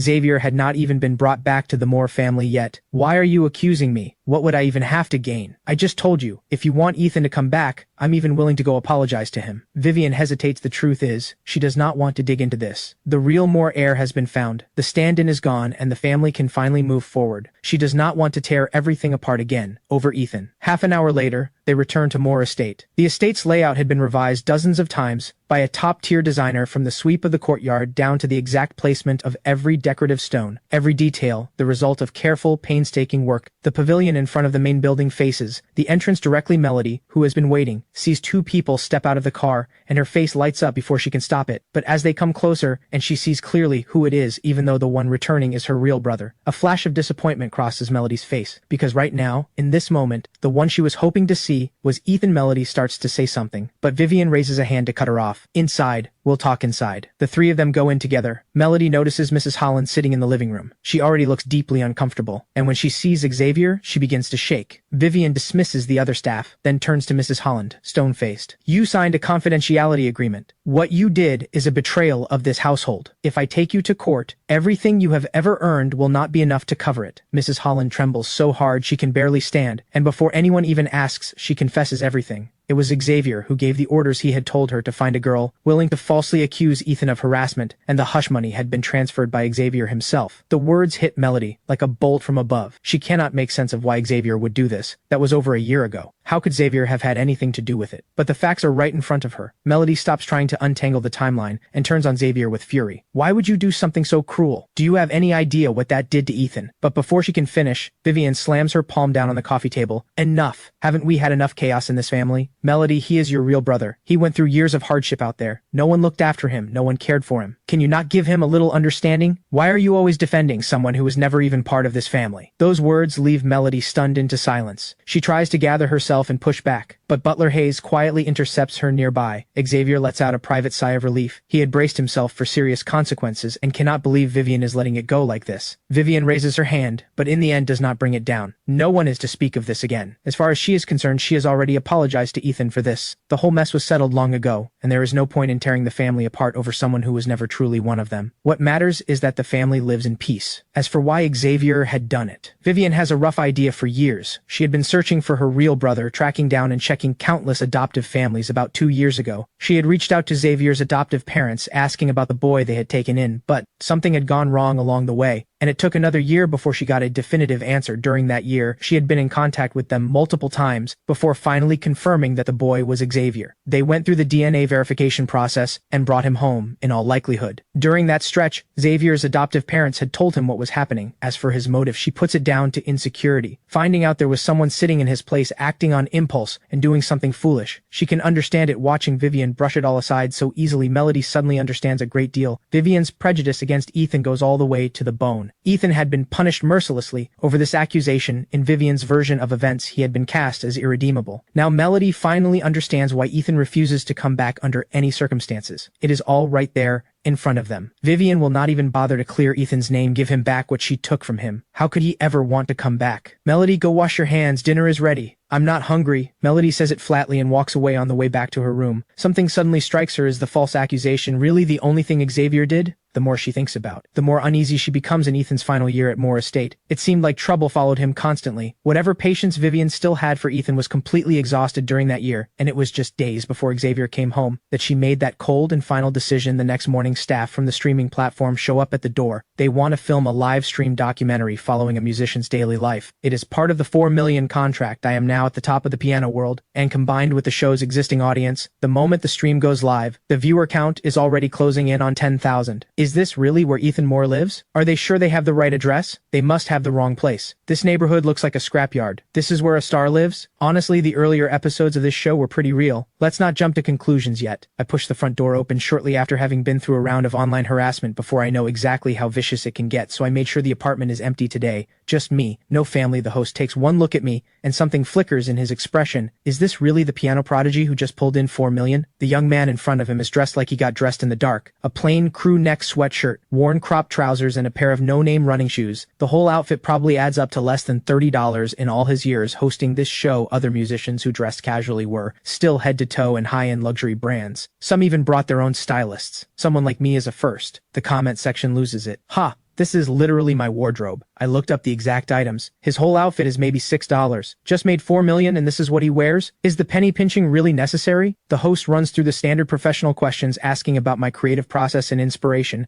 I have a prepared set of answers ready and deliver them smoothly. Nothing to pick apart. Then the segment shifts to everyday life. Ethan, where do you usually have breakfast? I nod, pick up my phone from the table, and lead the host out the door right then. Sharp-eyed viewers in the stream spot something. That phone of his is something else. The model is so old it belongs in a museum. The screen is completely shattered. Where did he even find that thing? The group makes its way out to the street. I had actually planned to splurge a little today, skip the bus and call a car, but when I pull out my phone there is no ride-hailing app installed, and I'm not about to use up my data downloading one, so I lead the crew toward the bus stop. Instead, we have walked straight into the worst of the morning rush. The transit connections in this part of the city are terrible, and every resident in the surrounding area has converged on this one stop. The production crew takes one look at the mass of people and goes completely blank. People squatting, sitting, standing, packed in so tightly it is almost impressive. The host is visibly losing hope, quietly doubting whether he will make it onto the bus at all. Then the crowd stirs as the bus rolls in slowly. Every person waiting hardens their expression and takes on the look of someone prepared to fight their way. On the comment section explodes, taking the film crew onto a rush hour bus. This man is absolutely one of a kind in the music world. Honestly, I'm becoming more of a fan by the second. Not a trace of celebrity ego on him. He literally could be my broke college roommate. Fortunately, the line I need is not quite as brutal as the others, and the crew manages to squeeze on behind me without catastrophe. The bus lurches forward, stops, lurches again, passengers packed in and jostling like sardines. After 5 stops of being rattled back and forth, the host has gone completely pale, looking close to sick. Fortunately, I get off at the next stop. It is nearly 10 in the morning at this hour. I usually skip breakfast entirely and fold breakfast and lunch into one. The host nods along and gestures for me to lead the way to food, but when he looks around, there is not a single proper restaurant in sight. Just where exactly is Ethan Moore taking them to eat? The answer comes quickly. I walk into a worn-down convenience store. The place is empty. At this hour, it runs around the clock, kept alive by the late-night crowd, and little else. The only reason it has not shut down. It has seen me through more difficult nights than I can count. Seafood noodle cup as always, just boil the water too. The owner, who had been dozing behind the counter, snaps awake when he sees me and greets me with immediate energy. Add a tea, egg, and a sausage for me. Real meat only, not the starch ones. The owner breaks into a wide grin. Well, splurging today, are we? Don't see you going all out like this very often. He gets to work with practiced efficiency, pulls a cup of instant noodles off the shelf, tears open the seasoning packet, and fills it with boiling water, and once the noodles soften, drops in the sausage and tea egg. I scan the code and pay, carry the cup outside, and squat down on the front step to eat. The scene leaves viewers in the live stream completely speechless. Is he seriously doing this for the camera? The act is a bit much, don't you think? What kind of millionaire eats instant noodles on a step for lunch? Did none of you catch the owner's reaction? The man was shocked. He ordered an egg and a sausage. That means he doesn't usually even spring for extras. Still feels staged to me. The contrast is just too absurd to be real. While I eat, the host takes the opportunity to pull up the most frequently asked questions from the audience. Ethan, mind if I ask ask a few questions from your fans?" I swallow a mouthful of noodles and nod. "Would you be willing to show your phone to the camera?" I pause for a beat, not quite sure what he is after, but I go along with it. 4,000,000 reasons to cooperate when the camera moves in close on the phone. Everyone sees that what viewers had described was, if anything, an understatement. The screen is shattered in a web of cracks, and hitting the power button takes a full 3 seconds to register. "Ethan, can you explain this? With your talent, surely you can afford an upgrade?" I look down and let out a quiet, private laugh. Diagnosed with late-stage liver cancer at 20, with less than a year left, I stopped caring about things like phones a long time ago. Thrown out by the people who raised me like a stray dog, I had lived inside wealth and been treated as less than nothing. None of that is something I intend to share with the world. I do not want anyone's cheap sympathy. The host senses the shift in my mood and smoothly steers things in a different direction, moving us along to the next part of the shoot, though the on-camera interview steps around it. The internet does not. Two extraordinary piano pieces have emerged. Out of nowhere, my name has been dominating the conversation for days, with over 20 separate trending topics carrying my name as clips from the livestream get shared across every platform. The debate erupts across the entire internet. Who could have imagined that the overnight sensation lives like someone with nothing, crammed onto public buses, squatting on the curb eating instant noodles? Why? Why did the host just drop it halfway? That was terrible interviewing. Deduct his pay. There had been posts going around earlier claiming Ethan was the real brother of Riverdale's wealthiest tycoon. Now that looks like complete nonsense. I've seen footage of that estate. The level of luxury is beyond anything you can picture. Whatever the story is, none of this adds up. This isn't frugal. This is something else entirely. Several rival companies, jealous of the attention I have been getting, spot the trending posts and see an opportunity and immediately hire online trolls to start a smear campaign calling me a miser, money-obsessed someone who pulls in millions and lets his family rot in a falling-apart apartment. If they can drag my reputation down far enough, their own artists can ride the rebound. The comment sections turn toxic, almost instantly, personal attacks coming in wave after wave. But the tide turns quickly. A video goes up from an account called Summer Apple. The person in it is none other than Owen Quinn, my roommate who still owes me money. He opens by identifying himself as my university roommate and comes clean about the confrontation over the debt a few days ago. Then he offers a genuine apology and, to everyone's surprise, goes to bat for me. I would stake everything on Ethan's character. This is genuinely how he lives. To the people saying he's performing for the camera or spreading rumors that he's spending the money on something illegal, I have screenshots of every single comment.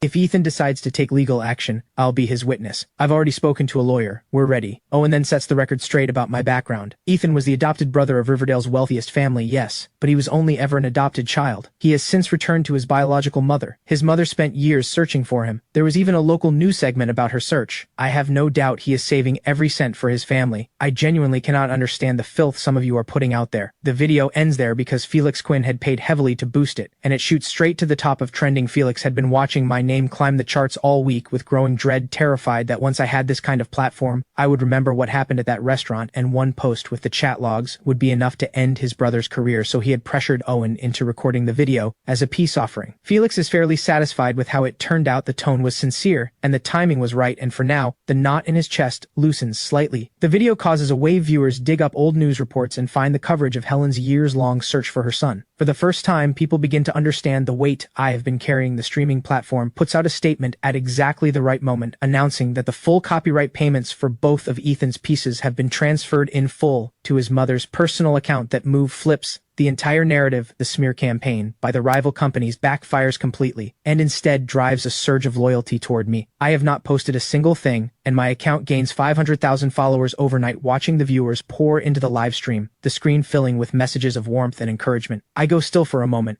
and then something warm moves through a part of me that has been cold for a long time. Thank you all for your kindness. I've seen some of you talk about raising money for me. I appreciate it more than I can say, but I can't accept it. I am capable of providing for my family on my own. A few days later, Melody's insomnia has grown significantly worse. Her sleep and waking hours are completely reversed, and her mental state is deteriorating. She floods both my number and Mr. Vale's with messages, but every single one disappears into silence, and she finds herself helplessly pulled into the past. She thinks about how I used to call her by name so warmly when we were young, how I absorbed every one of her moods without limit. She thinks about her own behavior back then, the entitled tantrums, how whenever she hit a wrong note during practice, she would throw a fit, taking it out on me, shouting and snapping at me for no reason, or simply because I played better than her, which stung her sensitive, jealous pride, and she would scream at me to get out, tell me she hated me, and never wanted to see me again, and every time, I said nothing, just met her with a smile, and by the next day acted as if nothing had happened, calling her warmly and sitting back beside her at the piano. Then the memory shifts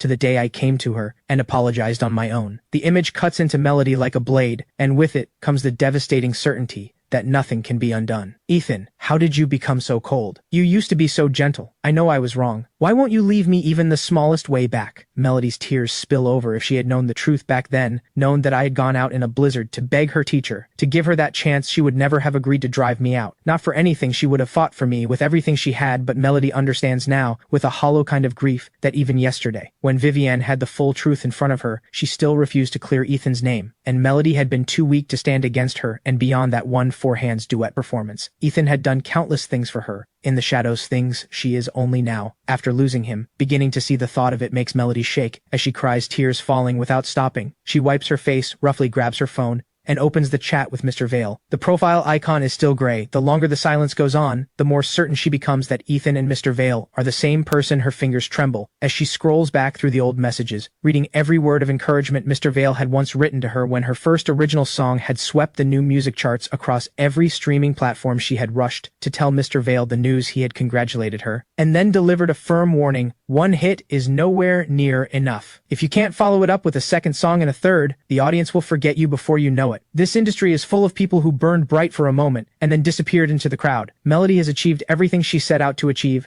and those words feel more true with every passing year. They also fill her with a terror she cannot shake, the fear that her talent will run dry. She had planned to lock herself away and write, but her mind is a fog. She cannot produce a single chord, and right in the middle of that frustration, she notices a new post has appeared on Mr. Vale's profile, an automatically generated location, share, no text, just a pin dropped at a hospital. Melody knows that hospital after Vivienne brought up Ethan's malnourishment. Melody had quietly pulled up his medical records, and every single stamp on them was from that same hospital. That confirmation locks everything into place, but the elation lasts only a second before a cold fear seizes her. Why is Ethan at the hospital again? What have they found this time? Melody rushes to the hospital, heart pounding with dread. She finds her way to Dr. Reeves, Ethan's attending physician. Hello, doctor. I'm Ethan Moore's sister. Could you tell me about his condition? Dr. Reeves adjusts his glasses. You say you're his sister. Then why have you never once come with him to a follow-up? He has spent half his life in medicine and has seen every kind of person walk through his door. He has watched more goodbyes than he can count. And over the years, he has come to understand one thing clearly. For patients with terminal illness, the suffering of the mind almost always outlasts the suffering of the body. So when a diagnosis leaves no room for hope out of care for the patient's state of mind, he makes a practice of informing the family first so they can judge, based on what the patient can bear, whether and how to deliver the truth. The reason Dr. Reeves remembers Ethan so clearly is precisely because every single time he came alone. Melody catches something unspoken in his tone, and her stomach drops. Has my brother been diagnosed with something terminal? I'm sorry, that is the patient's private information. If you were truly close to him, why not ask him yourself? Why come to me? Is there anything else I can help you with? If not, please close the door on your way out. There are many patients waiting. Melody has nothing to say to that because he is right. If she had ever shown up as a sister should, why was she not there when he faced that diagnosis? Why does she now not even have the right to ask? She watches the next patient push the door open, and Melody leaves the office in a daze, even though Dr. Reeves said nothing. The dread inside her only grows heavier. The corridor is lined with patients wearing the faces of people carrying bad news, and almost every one of them has a family member sitting beside them. Those clutching their reports with trembling hands are slowly calmed by the quiet voices of the people who love them. The image hits Melody like a fist and twists. If Ethan really did receive a terminal diagnosis, how alone must he have felt, walking out of here with that paper in his hand? No, stop scaring yourself. Ethan is going to be fine. Nothing is going to happen to him. He's only 20. He's so young. Melody repeats it to herself over and over, forcing her mind away from the worst, and stumbles out of the hospital in a fog. Climbing into her car, she pulls out her phone and plays a clip, passing it to her driver in the front seat. Can you help me figure out where this is? See if you can tell which part of Riverdale this is from. The irony of it is almost too much. When Ethan lived at Moore Estate, she had been completely indifferent to his existence. And yet, the moment he was thrown out, she became consumed with tracking his every move. She has watched every episode of his livestream segment, not missing a single frame, and clipped the moments where the background hinted at his address, hoping her driver can piece together the location from the streets and buildings visible in the footage. The driver is sharp and quickly identifies the neighborhood when the doorbell rings cheerfully. Sunny bounces toward the front door, but just as she stretches up on her toes to reach the handle, her mother's strict warning flashes through her mind, and she stops herself. She drags over a small stool and climbs up and peers cautiously through the peephole. Outside stands a beautiful woman in sunglasses, and something about her face looks oddly familiar. Sunny scratches her head, but cannot quite place her outside. Melody rings the bell again. Hello? Is anyone home? She presses it twice. No answer. Melody assumes Ethan is out, or that her driver got the wrong unit. She sighs, and is about to turn and leave when the security door opens just a crack, and a delicate little face appears in the gap. Big eyes eyes blinking up at her, Sunny's voice trembles with excitement. Are you Melody Moore, the singer? From TV. Melody turns and looks at the little girl. The resemblance around the eyes and brows is unmistakable. She blinks, then takes off her sunglasses and says gently, "Hi there. Is this Ethan Moore's home?" Sunny's face goes completely red the moment she hears that, like a ripe little apple. Yes, it is. Ethan is my brother and he's the best. And you're Melody Moore. Me and all my classmates are your biggest fans. We know every single one of your songs. You sing so beautifully. The moment Melody realizes this little fan is Ethan's sister, her expression softens completely like ice melting. Thank you for being such a sweet fan. Is your brother home? Could I come in for a moment? Sunny nods so fast her head is practically a blur, and grabs Melody's hand to pull her inside. She ushers her idol to the living room sofa, and the moment Melody sits down, this tiny, devoted fan kicks into full hostess mode.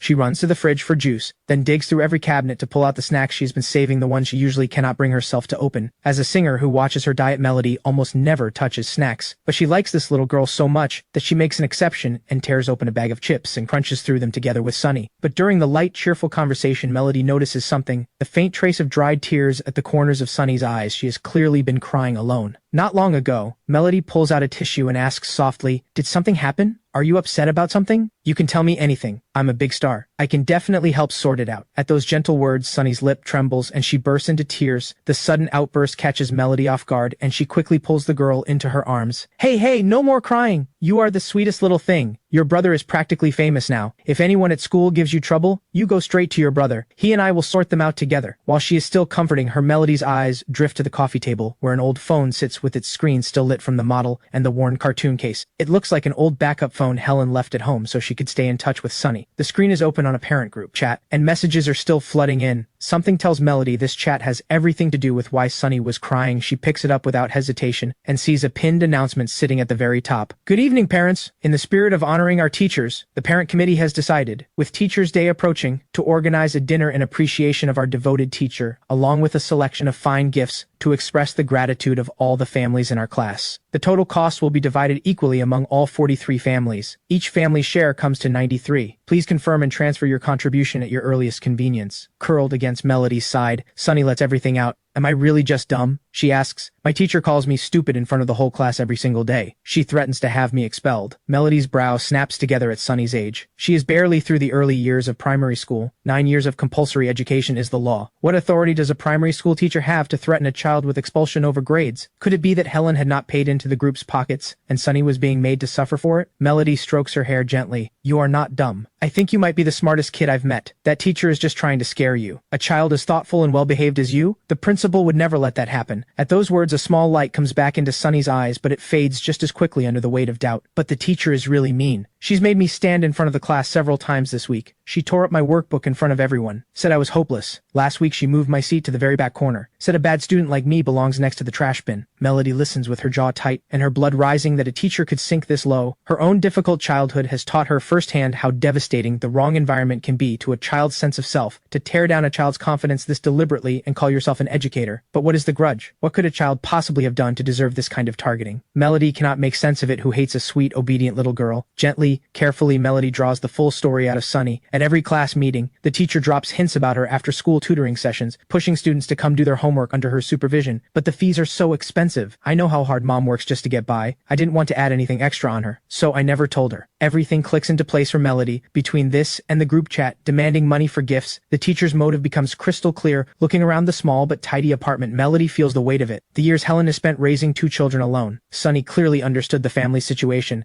and the poverty had stolen something from her childhood, turning her old before her time. And to make it worse, the teacher's private tutoring business is an open violation of the rules, a serious breach that no one is supposed to cross. She could not openly demand money from parents, so Helen had no idea any of this was happening, and that miserable excuse for an educator had taken it all out on innocent Sunny. Forget it. Don't be scared. I'm here. Do you know how incredible your brother is right now? He wrote 2 pieces that have taken over the entire music world. A major company paid a fortune for them. He's earning real money now. The next time a teacher treats you badly, you go straight home and tell him. You don't have to suffer in silence. Sunny has no idea what copyright money means, but the boldness of her idol's promise fills her with a warmth she hasn't felt in a while. Melody keeps scrolling through the chat and finds another entry. The homeroom teacher has assigned a bizarre homework task. Parents are supposed to film their children performing a talent. The chat is flooded with videos of kids singing and dancing in front of the camera, parents cheering them on in the background. But Sunny has not submitted anything. Melody does not need to think hard to figure out why Sunny had not not wanted to bother Helen knowing how exhausted she is after work, so she had quietly buried the assignment. How about this? I'll record a four-hands duet with you. Sunny's eyes geo-wide as saucers. You'd actually make a video with me? Melody laughs and nods firmly. Her gaze drifts to the upright piano standing in the corner, and for a moment, she goes still. The piano is polished, the keys clean and bright, completely out of place in this humble little apartment. Sunny scrambles up onto the bench. My brother bought me this for my birthday. Isn't it pretty? I wipe it down every day. Melody walks over and sits beside her. It's beautiful. Your brother really loves you. Sunny picks the song and props up the phone to record. Melody settles her hands and smiles. I'll play the chords lower down and follow your lead. You take the melody. Don't be afraid of making mistakes. Sunny lifts her head with quiet confidence, and a bright, clear melody fills the room.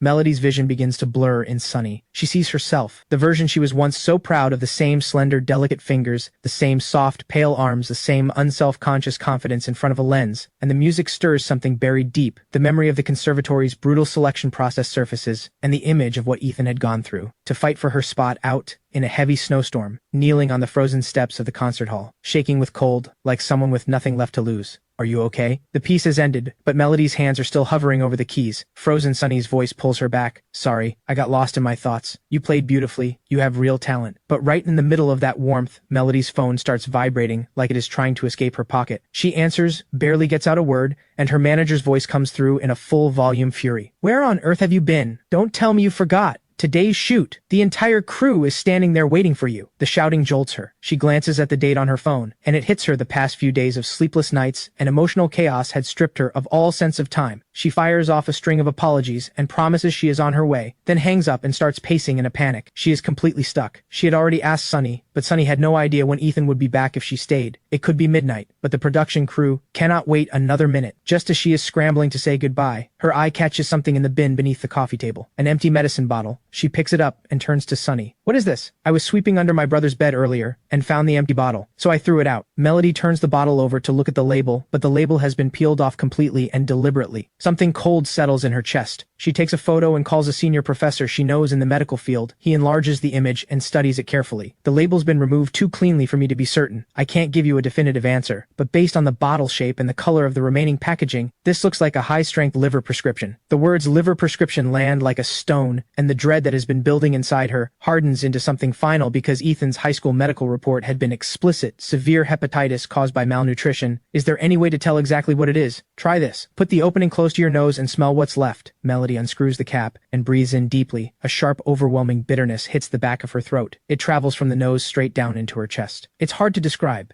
It's complicated, but just smelling it makes my throat feel bitter. Bring the bottle to my lab. I'll run the residue through the instruments and we'll know exactly what it was. Meanwhile, in the editing suite at the streaming platform's Riverdale office, Ethan, what do you think of this cut? Does this version match what you had in mind? The editor pulls up a few highlights from the live stream and turns to me for feedback. I open my mouth to respond when a fierce, clawing itch surges up from deep in my throat and I break into a coughing fit. I cannot hold back. It tears through me like something inside is coming apart. The violence of it frightens everyone in the room. Water. I manage to get the word out and fumble through my pockets with shaking hands. A woman beside me passes me a cup of warm water, and I take it, trembling. I force a handful of suppressants down my throat. Nash Carter stands nearby, his brow deeply furrowed. He wonders if he is imagining things but looking at someone who is only 20. He senses something that does not belong. The heaviness of a life, running out. The color that had flooded into my face during the coughing is fading fast, and what is left tells him this body is in far worse shape than it should be. His eyes fix on the bottle. I am gripping in my fist. The markings have clearly been removed on purpose, but even a blind man could tell this is not a cold remedy. The questions piling up inside Nash Carter grow heavier by the second. Ethan had been a son of one of Riverdale's most powerful families.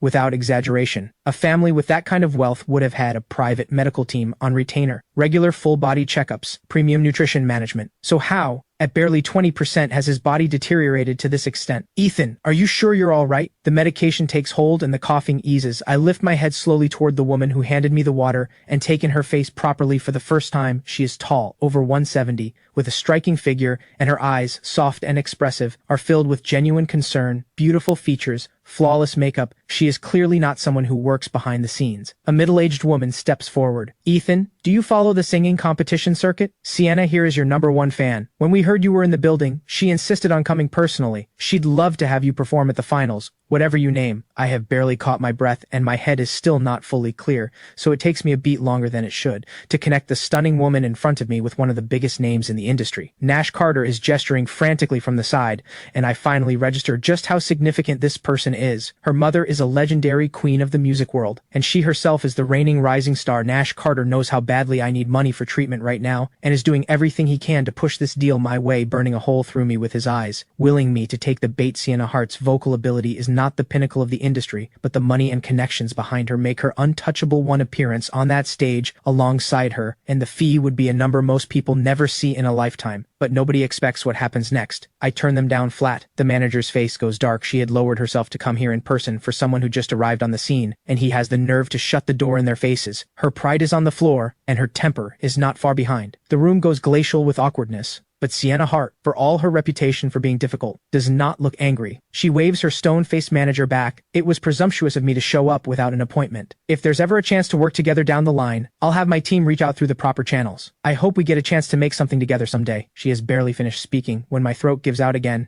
and I break into another fit. This one is not as savage as the last, but Nash Carter looks like he is about to lose his mind, because when I pull my hand away from my mouth, the tissue is stained with dark red. Ethan has coughed up blood in front of everyone. Paired with the colorless paper-white face I am wearing, Nash Carter reaches for his phone to call an ambulance, but I wipe it away like it is nothing, and tell him to put the phone down. I look up at Sienna with red-rimmed eyes. I won't play piano for you, but what if I write you a song? Everything in the room stops, a silence so complete you could hear the air move. Nash Carter's eyes look ready to fall out of his head. He cannot believe what he is hearing. The man just coughed up blood, and his first instinct is not to get into an ambulance but to sit here and write a song for a pop star on the spot. This is insane. Completely reckless. Yes, the industry respects his piano work, but pop songwriting and classical piano are entirely different worlds. He does not believe for a second that someone this young can cross over just like that, and even if by some miracle he does know how to write lyrics and melody, with the kind of industry network Sienna's mother commands, there is no producer in the world. She cannot get on the phone. Why would she settle for something dashed off in a moment? The reality arrives like a gust that knocks him sideways. Sienna had been turning to leave, but she stops, and a wide, unguarded smile breaks across her face. You'd really write something specifically for me? I nod, pale as paper, borrow a pen from someone beside me, and bear down through the searing pain deep in my liver, scrawling and sketching across the page. Sienna, watching from beside me, notices something is wrong. She sees the sweat beading across my forehead. Ethan, you don't look well. If you really can't push through this, we can always reschedule. I'm fine, give me 20 minutes. 20 minutes later, I hand the pages to Sienna. See if the style feels right to you. Sienna takes the pages and goes completely still. Nash Carter shakes his head internally. This is going to be a disaster. He supposes it is understandable. 20 minutes, written through pain. What can you realistically expect? But Sienna does not move and does not speak because she is completely floored. She cannot begin to explain how someone this young could produce, in 20 minutes, a melody this carefully constructed, and lyrics this beautiful and direct. She holds back the tremor in her voice and hums the opening bars against the score, and the melody locks perfectly into the word. She realizes she has just walked into the best thing she will ever find. How I wish I could ask you again. Will you wait or will you go? On that windy day, I reached for your hand, but the rain came down so hard I lost sight of you. This is a chart-topping single without question. As Sienna keeps going, sinking deeper into the song, the shock on her face gives way to something closer to euphoria. By the time she reaches the chorus, she takes back every dismissive thought she had allowed herself. This is not just a good song. This is the kind of song that sweeps awards.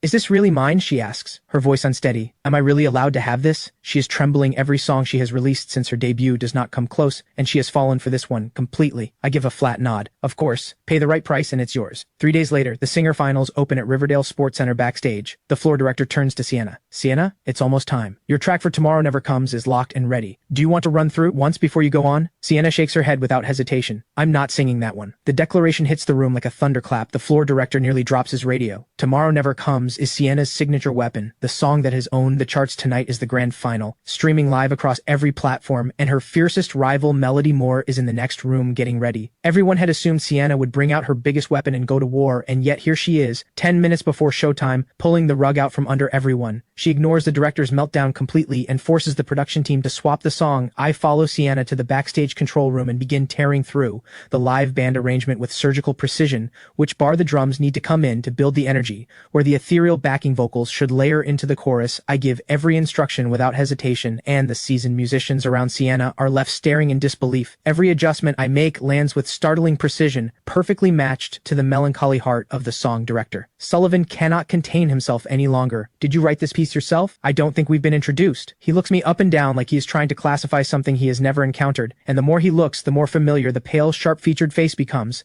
Then it clicks. Isn't this the piano prodigy who's been all over trending? Director Sullivan draws a sharp breath, his entire understanding of the world briefly rearranging itself. Not only is this kid's piano playing something beyond human, not only has he sold classical compositions for extraordinary sums, but he can write pop music too, and arrange a full live production from scratch. A complete all-rounder of this caliber comes around, maybe once in a century. So why has no one in the industry heard of him until now? Has he been hiding everything on purpose? Playing the fool all along? My throat is too raw to answer quickly, and Sienna jumps in before I can, fiercely protective. He wrote this for me. The exclusive rights are mine. Nobody else is getting it. Director Sullivan shakes his head with a look of genuine regret that one listen to the chorus was enough to make him seriously consider buying it himself. He settles for adding me on his phone and makes me promise repeatedly to come to him first with anything new. Once every last arrangement detail is locked in, Sienna walks me out herself, apparently afraid I might change my mind. Take care, Ethan. Let's settle the final payment tomorrow somewhere quiet. I'll come pick you up. I can't thank you enough. I genuinely love this song. I wave her off without expression, letting her know I heard her, and then I unlock a shared bicycle at the curb and pedal away. Sienna watches my retreating figure wobble off on that beat-up bike, the whole absurd, oddly touching goodbye happening to be witnessed in its entirety by Melody, who has just arrived at the venue through the car window. She watches me and her greatest rival laughing together, and something squeezes painfully inside her chest, the sensation of watching something priceless be taken by someone else. The feeling is so sharp, it makes her clench her fist before the car has even fully stopped. She is out the door, storming straight towards Sienna. You shameless! Why are you with Ethan? What exactly is going on between you two behind my back? Sienna blinks, caught completely off guard by the ambush but faced with a direct challenge from her longest-standing rival. There is no version of Sienna Hart that backs down, and that accusatory tone, like something out of a confrontation scene, disgusts her. What is between me and Ethan is absolutely none of your business. You're overreaching. The world doesn't revolve around you. A stinging ache rushes straight to Melody's nose, like watching someone snatch away the toy she loved most as a child, while the thief stands there laughing and telling her it was never hers to begin with. Melody lifts her chin and plants her flag. I am his sister, legitimately. Sienna Hart goes still for a beat, her mind racing through everything she knows, until it lands Melody had mentioned in an interview once having a useless brother, and with everything that had come out online recently about Ethan's background, the family that threw him out, that family is more estate. Once Sienna has pieced it all together, a wave of righteous anger rises in her on Ethan's behalf. Someone this extraordinary, this loyal, 20 years under the same roof and family, turns on him just like that, thrown out like he meant nothing. What is wrong with the people in your family? I remember talking to you at a red carpet event about your so-called brother. You said even mentioning him was an embarrassment to you, called him beneath you, a nobody. You couldn't distance yourself fast enough. You never once acknowledged him publicly, and then you had him removed from the family, even had his name erased from the records. And now you want to stand here and play the devoted sister. Where was the sister energy before? Don't perform for me. He's free now. He has nothing to do with you. The barrage leaves Melody with nothing to say, her defiance collapsing like air leaking from a punctured ball, because every single word Sienna said is true, and every word cuts. She had been blinded by her own assumptions, her prejudice so deep she had never seen any of it. Not a single thing Ethan had done for her, not one. She had written him off as a burden, and never once mentioned his existence in public. There are barely any people in the industry who even know Melody Moore has a brother. The weight of everything she has done floods back, and her eyes burn red. She straightens her neck, clinging to the last scrap of pride she has. Whatever you say, he is my brother, in his bones, and I will do whatever it takes to make it right and bring him back. Sienna watches Melody on the edge of tears, the first time in all their years of rivalry she has ever seen this woman's eyes go red, and for a moment, she almost feels sorry for her. She does not have the energy to keep pouring salt into the wound. They stand in a silence that stretches for nearly 20 seconds. Melody draws in a long breath and steadies herself, then, as if bracing for something she has been afraid to face. She asks the question that has been circling in her mind. Was Ethan here to play piano for you? Sienna lets a slow smile curl at the corner of her mouth. Wrong guess. He wrote me a song. The finals begin not long after, with a full press presence and cameras trained on every corner of the stage. Melody's eyes are fixed on the stage. The first performer to take the stage is Sienna Hart's. Soft lights shift and pulse across the stage, and her voice fills the venue with something warm and searching. How I wish I could ask you one more time. Would you choose to stay, or would you go? On the day the wind picked up, I tried to reach for your hand, but the rain came down so hard, it blurred everything in front of me, and I couldn't see you anymore. Something shifts in the faces of the audience and the performers waiting backstage, and as the song builds toward its peak, when Sienna reaches the climax, several of the waiting performers rise to their feet. When the last note finally fades, the entire venue erupts, the audience rising as one, clapping, cheering. That song is incredible. The lyrics, they're just beautiful. Sienna, always and forever. A masterful song delivered with a performance to match the crowd is electric. More than a few people sitting in those seats feel it. This is not just a standout song, the lyrics read like poetry. Even the critics,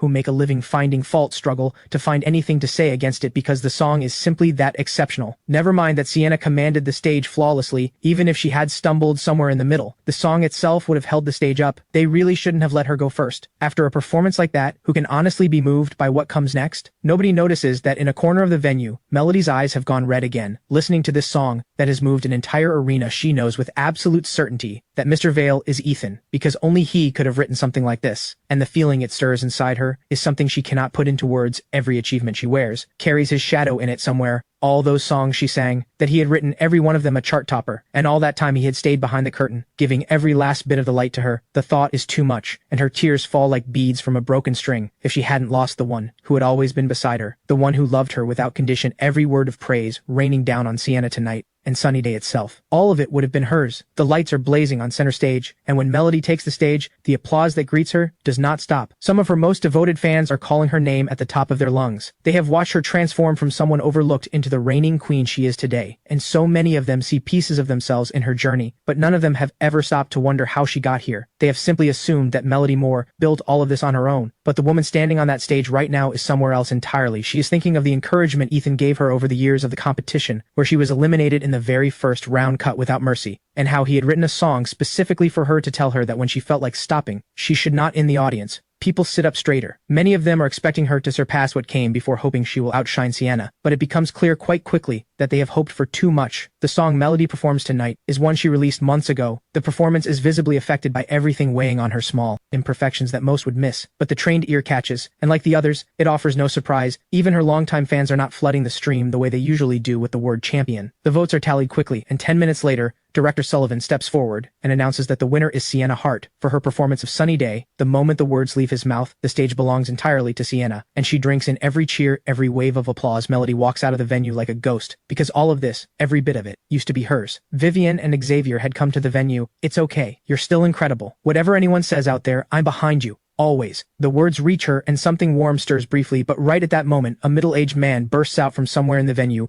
wild-eyed and frantic, screaming, I traveled all this way and paid for a ticket. And this is what you give me? He does not get anywhere near Melody before security has him pinned, but Melody sees something that quietly devastates her. In the instant the man lunged, Xavier had instinctively stepped to the side. The look on Melody's face goes hollow. Ethan would not have moved. Vivian drives Melody home, then heads out with Xavier to purchase a car, a Rolls-Royce, picked out for Melody when they happen to cross paths with me on the street. A sleek, extraordinarily expensive car pulls up and blocks my way, coming to a full stop right in front of me. Vivian and Xavier step out. Vivian has decided this is the moment for Xavier to apologize to me, to put that old matter to rest so she can stop thinking about it. A flicker of contempt crosses Xavier's eyes. First, he finds the idea of speaking to someone like me beneath him, but if this apology keeps me away from Moore Estate for good, he decides the performance is worth it. About what I did, the false accusation, that was wrong of me. I had reasons I couldn't explain at the time. I made a foolish mistake in a moment of weakness. If you could find it in yourself to let it go, you can yell at me, hit me, whatever you need. And the others, they hope he does not get to finish. I shove him hard. He staggers and nearly goes down, the color draining from his face, his body instinctively pulling inward. Vivian steps in front of Xavier immediately. What do you think you're doing? Have I been too lenient with you? The swiftness of it has genuinely stunned her, an outsider,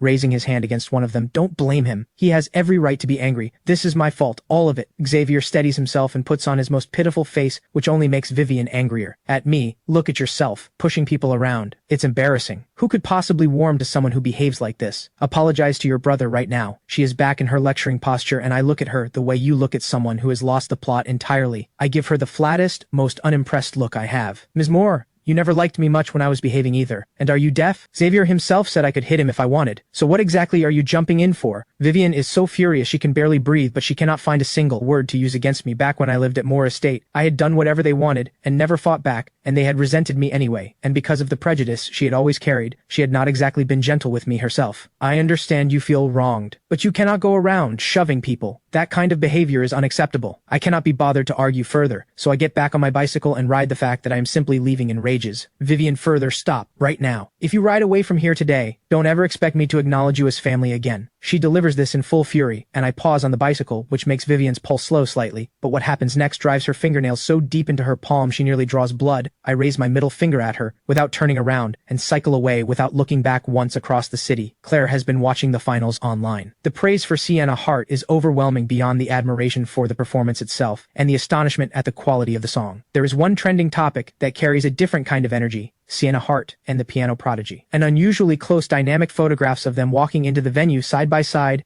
and Sienna personally walking him to the door on the way out. The reason this topic caught fire is the photos attached below shot from a particular angle. They appear to be standing nearly pressed together as they enter. The second photo shows Sienna with a radiant smile waving goodbye to me. Claire looks at Sienna's poised, beautiful face in the photograph and remembers something I once said to her, and every last beautiful thing she had been holding on to seems to crack at once. Then she sees the official release images: Sienna standing quietly on stage, lit by several beams that fall perfectly on her, her gown catching the light beautifully, and down below, me and a few others with headphones, watching the rehearsal with full concentration. The comments under these photos are already piling up. The most liked comment is only 2 words: perfect match. Further down, someone claiming to have inside information walks through the entire story of how I won Sienna over in a comment that runs to hundreds of words. A genius composer 20 years in the making produces a masterpiece. Every singer fighting for a chance, every platform begging to collaborate, and he turned every single one of them down because he told the world this song was written for one person alone. Claire thinks of a memory. She had worked hard to get 2 tickets and dragged me along to a concert. The venue had been packed with pink glow sticks, turning the whole night sky that color, and the singer stood under a silver light leading the whole crowd in song. She had thought it was the coolest thing she had ever seen, and without really thinking, said out loud, "If I could ever do something like that someday, hold a concert that was entirely mine." I had turned to her with complete seriousness. "Then first you need a song that's yours. Here's what I'll do. I'll write you a song someday, a legendary one, the kind every singer will fight over, and it will be written for you alone." She had found my confidence a little startling at the time, but looking at my face, completely earnest, she had actually believed me. She had blushed and said she couldn't sing to save her life, that she would need to practice first, otherwise she'd waste a perfectly good song. But everything is different. Now, I did write a song for one person, and that person was not her. The moment that thought finishes forming, the ache that has no name rises in her chest again. She opens our chat window without thinking, and compared to every photo online that had twisted something inside her, nothing stings quite like this. My messages are still unread, still unanswered. The last thread she has been holding onto snaps. She removes me from her contacts and buries herself in her blankets and cries until she has nothing left. The dull, persistent ache makes Claire wish she had never met me at all. She thinks back to middle school when a boy in her class had given her a love letter and her mother had sat her down and said, with great seriousness, "If you don't focus on your studies, you'll end up back in that small town with no movie theaters. The kind of place the artist you love would never set foot in." Claire had taken every word of it to heart and treated the idea of early romance like poison. She had torn the letter apart in front of that boy, and from that point on kept a deliberate distance from everyone until she met me in the life plan Claire had quietly built for herself. She would stay single until her career was stable, and then, at the right age, through a well-meaning introduction from someone in the family, she would find someone steady and dependable. But I had made her careful in a way she hadn't expected, suddenly conscious of how she looked, pulled toward the desire to answer every message, to keep the conversation going, experiencing for the first time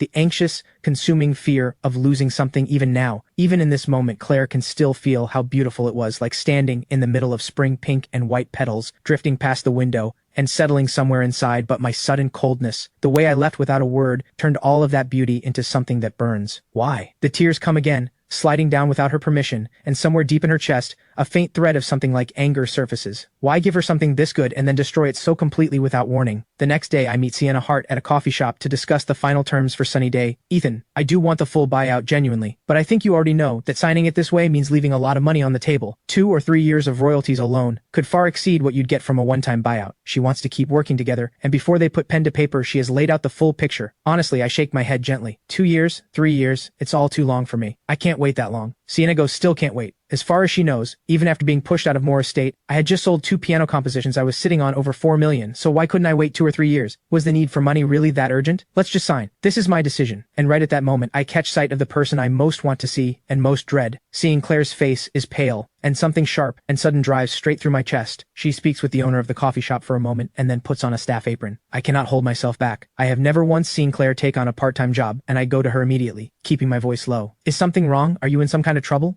I can lend you money if you need it." I stop myself, remembering how deeply her pride runs, and quickly soften my approach at the sound of my voice. Claire's whole body goes still for just a breath. Then she catches sight of Sienna Hart not far behind me, and in her mind the image assembles itself. The two of us laughing, close, easy, and every feeling she has been holding down for days breaks free. "Stay away from me. I don't need you involving yourself in my life." The force of it sends me stumbling hard to the ground. Sienna rushes over and helps me up. Cold sweat has broken out across my forehead, and staying upright takes more effort than it should, but I keep insisting over and over that I am fine, that I just lost my footing. that it was my own fault when Claire sees me hit the ground. Something in her own body flinches. She had once sat beside me in a hospital after a fight with a stranger in the street, and vowed that next time she would be the one to protect me without hesitation, and yet she has just pushed me to the ground with her own hands. Her instinct is to go to me, but Sienna has already beaten her to it. Claire's eyes burn red as she shoves through the door and runs back at the table. Sienna cannot hold back. Ethan, are you actually all right? Is there some kind of misunderstanding between you two? She has already pieced together that we were something more than friends couples argue. It happens. I wave her off and try to speak, but my throat seizes and a dry cough escapes before I can stop it. This time Sienna sees the blood on the tissue clearly. We're going to the hospital. Now. I had a deflection ready, but the coughing comes back harder, and this time the entire tissue comes away. Red Sienna does not wait for permission. Her phone is already in her hand, dialing emergency services. I stop her by telling her the truth. The doctor diagnosed me with a terminal illness, told me to eat well, rest well, and spend whatever time I have left doing what I want, so I don't leave with regrets. The words hit Sienna like a physical weight, and her hand freezes in midair, the phone still in her grip. Then everything clicks into place for her. Why I had said 2 years. 3 years. I can't wait, and thinking back on everything that has happened to me, thrown out of the only home I had known for 20 years, and then handed this by fate on top of it all, she wants to say something, anything, even if it changes nothing but something else surfaces in her mind. That girl just now, was she angry because of you? If so, you should go explain things to her. I shake my head slowly. It's my fault. I hurt her. After I got the diagnosis, I ended things. I was the one who brought it up. A long silence follows. She understands the reasoning but cannot fully agree with it, choosing to end a relationship because you have less than a year left, so that the other person can live their life freely. Most people would understand that, but she had watched Claire's reaction just now, and it was unmistakably clear that Claire knows nothing about the illness, which means I had kept it from her deliberately. Why would you hide it from her? What was the reason? In the beginning, when we first started spending time together, I could sense something guarded in her. Hard to name. Over time, as she opened up more, she shared things she'd buried for a long time. Because of something that happened in her family. She had hurt herself once, and there was a time I was in hospital after an injury, and she held my hand and told me, if you die, I won't keep living either. I know people say things like that and don't always mean them literally, but I have a feeling about her that I can't shake. This cafe, it's not one of yours, is it? I'm asking you to quietly keep an eye on her for me, and find out why she suddenly took a job here. One more thing, I need you to keep my condition completely confidential. That's why I told you everything. Sienna gives her word, and she means it. The whole tangled story leaves her with an ache she was not expecting, but from a different angle she finds herself quietly envying what exists between us, having grown up inside the entertainment industry from childhood. She has always rolled her eyes at the idea of true love. Sienna drives me home herself, and they pull up just as Melody is arriving. What are you doing here? Melody says, looking at Sienna. Then her eyes land on the blood staining my collar. Where did that blood come from? Are you hurt? She reaches toward my collar to look more closely, and I step back instinctively. Haven't I made myself clear enough? Why do you keep showing up here like this? At those words, Melody's eyes fill instantly. How can you talk to me like that?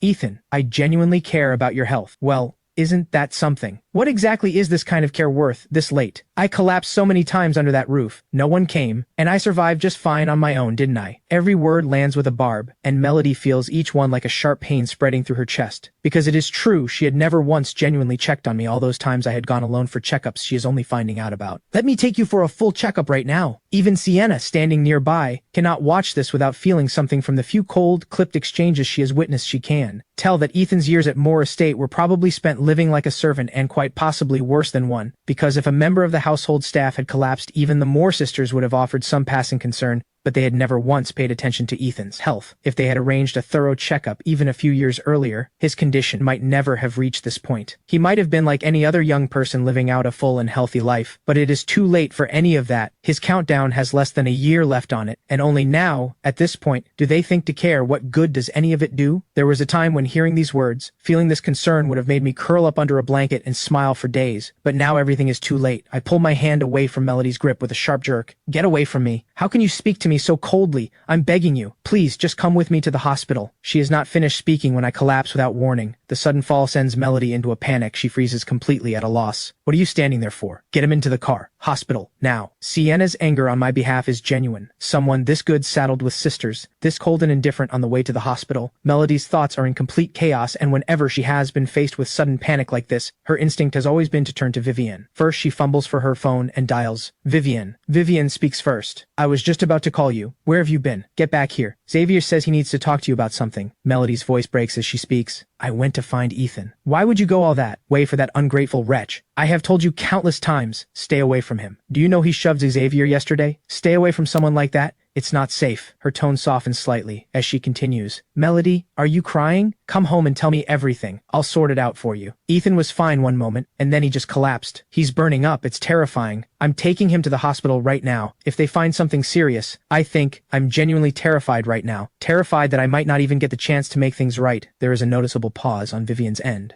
As the words settle and her voice softens a fraction more. Stop catastrophizing. He's young. It's probably nothing serious. Skip too many meals. Low blood sugar. At worst, that old hepatitis has flared up a little. A few days in hospital with a drip and he'll be fine. And even if, worst case scenario, something does come up, what does that have to do with our family? Stop spiraling on your own. The car pulls up at the hospital and Melody hangs up. The doctor who examined me comes out to meet her. You're the family member? Once he wakes up, you can take him home to rest. A burst of relief floods through Melody at those words. So there's nothing seriously wrong with him? The doctor gives her an odd look. Something about this family member strikes him as strange. Has your brother never mentioned his condition to you? He was just here last week for a follow-up. I've reviewed his latest results thoroughly. There is no need for further hospitalization. No further tests are necessary. Just take him home and make sure he stays in good spirits. It may help slow the progression, even if only slightly. With every word the doctor speaks, Melody feels as though a hand is closing around her throat. Her legs give out beneath her, and she sinks onto the bed. This is the most authoritative hospital in the country. And even here, the verdict is that nothing more can be done. Then where in this entire world is there left to turn? All Melody can feel is a despair so complete it has no bottom. Then a detail surfaces, something Vivian had mentioned casually over a meal said in passing the day Vivian called to tell Ethan the truth about his birth and coldly ordered him to leave immediately, was the same day he had walked out of this hospital with his terminal diagnosis. The timeline fits together perfectly, which means in the moment Ethan found out he was dying a thunderbolt out of a clear sky, he received that call ordering him out of the only home he had. Melody pictures it, and the cruelty of what the three of them did is almost unbearable to look at. In the darkest, most helpless moment of his entire life, they had joined hands and thrown him out without mercy, and he had said nothing, swallowed it all, and carried it alone. Every detail that comes to her breaks something open, and she breaks down completely in the hospital room. The regret is real, and it is enormous. She is furious at herself for the day. Vivian spoke a few words in her ear, and she cast that vote without a second thought. She hates herself for not seeing sooner what Ethan was, for never turning toward the one who had quietly given everything. If she had paid attention even a little earlier, she would have found the best doctors. Spared, no cost, would have found the courage to stand up to Vivian, and fought with everything she had to keep Ethan home, kept him close, kept him safe. But she had been naive enough to believe that if she just kept showing up, I would eventually forgive her, and that once I came back, everything would simply return to how it had been, those evenings playing piano together in the fading light. But the reality in front of her is brutal grief, so acute it blurs everything she looks at, and her mind unravels into fragments, images cycling through like a lantern spinning in the dark. She remembers holding my hand, looking up at the stars together in the summer breeze. She remembers the times I had stepped in front of her without thinking of myself. Everything she has built, every achievement she wears, was built on Ethan's willingness to stay hidden, to let the applause and the glory pass over him in the dark, and give every chance to shine to her instead. Song after song going viral. She had made it to the biggest music award stage she had ever dreamed of. And after her speech, the press had swarmed around her. One sharp entertainment outlet had asked what had driven her to where she stood today, and who was the person she most wanted to thank. She had thanked many people with grace and composure, and from the stage she had spotted me standing in the crowd, and seeing how plainly and poorly I was dressed, she had felt embarrassed to be associated with me, so she had not mentioned me once the sharp-eyed outlet noticed and pressed her. There are rumors online that you have a brother who grew up with you, who has been quietly sitting beside you at the piano since you were both very young. Do you have nothing to say to him on a night like this? But Melody had believed, completely and without question, that everything she had achieved had nothing to do with me, and so she had answered with two words, flat and dismissive, no one. But I, standing in that crowd, had not looked hurt. I had been smiling for her, genuinely, unreservedly, because she was being praised by so many people. Ethan, this time let it be my turn. Let me spend whatever is left fighting for you. Her voice has gone rough from crying. She sees a missed call from Vivian and calls back before Vivian can say a word. Melody speaks first, without hesitation. I've completely changed my mind. I'm bringing Ethan home. Vivian erupts. What are you talking about? Have I not explained this to you clearly enough? Your real brother was shoved by him just yesterday, and now you want to bring him back? What do you think that does to Xavier? Melody's voice comes back sharp and loud. Isn't Ethan the brother I watched grow up? If you are forcing me to choose between the two of them, I choose Ethan without hesitation. And Xavier getting shoved, didn't he bring that on himself? If he can't accept that, then he can pack his things and leave. Vivian completely loses it on the other end. Have you lost your mind? Listen to yourself. Everyone in the city knows we've reunited with our real brother, and now you want to push him out? What do you think people will say about the Moore family? But through the phone comes Melody's voice, broken and desperate. Ethan has an incurable illness. The doctor said he has less than a year left. On the very day he received that diagnosis, when he was at his lowest, we threw him out. The words reach Vivian and the line goes completely silent. Melody holds her breath, hoping that guilt alone will be enough to make Vivian say yes, but what she hears instead is something she could not have prepared for. Transfer some money to his account. Consider it financial compensation from the Moore family. No one asks to get sick, but his illness has nothing to do with us. What's done is done. Having him come back to Moore Estate now, do you honestly think that is the rational right thing to do? The calculation in Vivian's mind is precise. If she gives in and lets me move back, Xavier, who never fails to cause trouble, will tear the house apart and the household will descend into chaos again. She steadies herself with this reasoning and softens her tone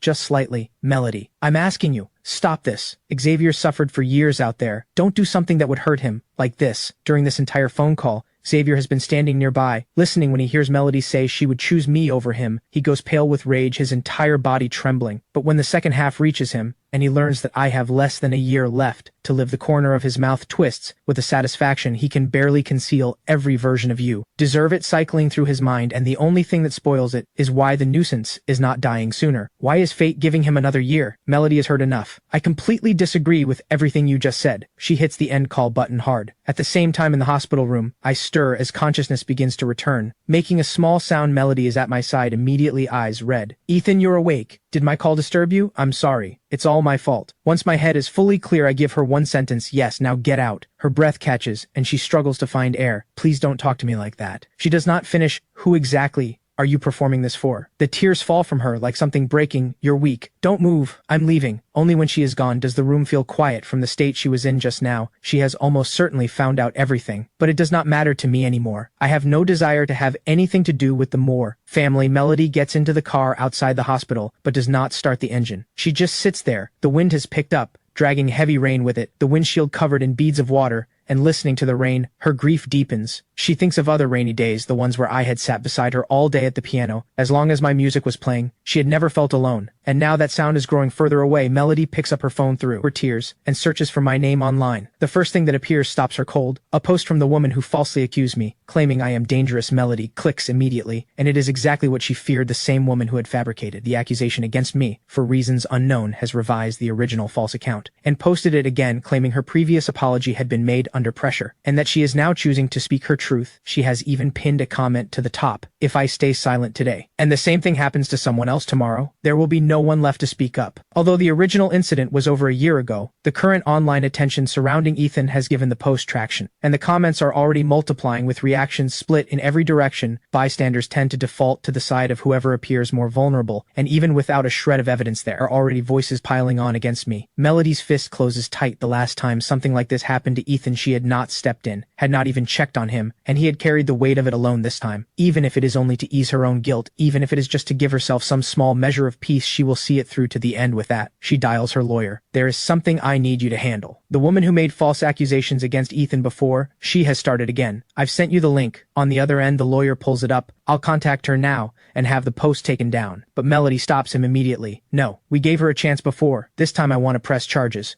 I'm leaving it in your hands. Are you certain about this? Does Vivian know? Melody does not hesitate for even a second. She has no idea. If she asks, tell her this was my decision. The lawyer goes quiet for a moment. Have the sisters fallen out? But since Melody has made herself clear, he has no reason to hesitate. This shouldn't be a difficult case. I collected a significant amount of evidence back then. Vivian said she wanted it handled quietly at the time, so none of it was ever used. This time we can use all of it. Everything. Hearing this, a thought surfaces. Xavier was the one who had put that woman up to it. If the case goes to court, would Xavier get pulled in too? But she pushes the thought aside quickly. So what if he does? He chose to do this to Ethan. Whatever comes his way, he brought it on himself across town. The woman in question is sitting back with a self-satisfied look, lounging comfortably on her sofa. She had almost forgotten the whole thing. But over the past few days, she had watched the person she falsely accused suddenly go viral, and an idea had taken shape. She had decided to use the old accusation as leverage and squeeze some money out of me. Her reasoning was simple: people with money don't care about small amounts. Last time the whole thing had blown up and ended with nothing more than an apology, so the reward far outweighed the risk. But I had not responded the way she expected. I had sent back a single word: get lost. The more she thought about it, the angrier she got, so she had dug up the old fabricated post, revised it, and published it again today. Her expectation was that before long I would reach out and beg her to take it down, because nobody with a following doesn't care about their reputation, especially someone with as many fans as me. She had settled in front of the television to wait. Half an hour later, the doorbell rings.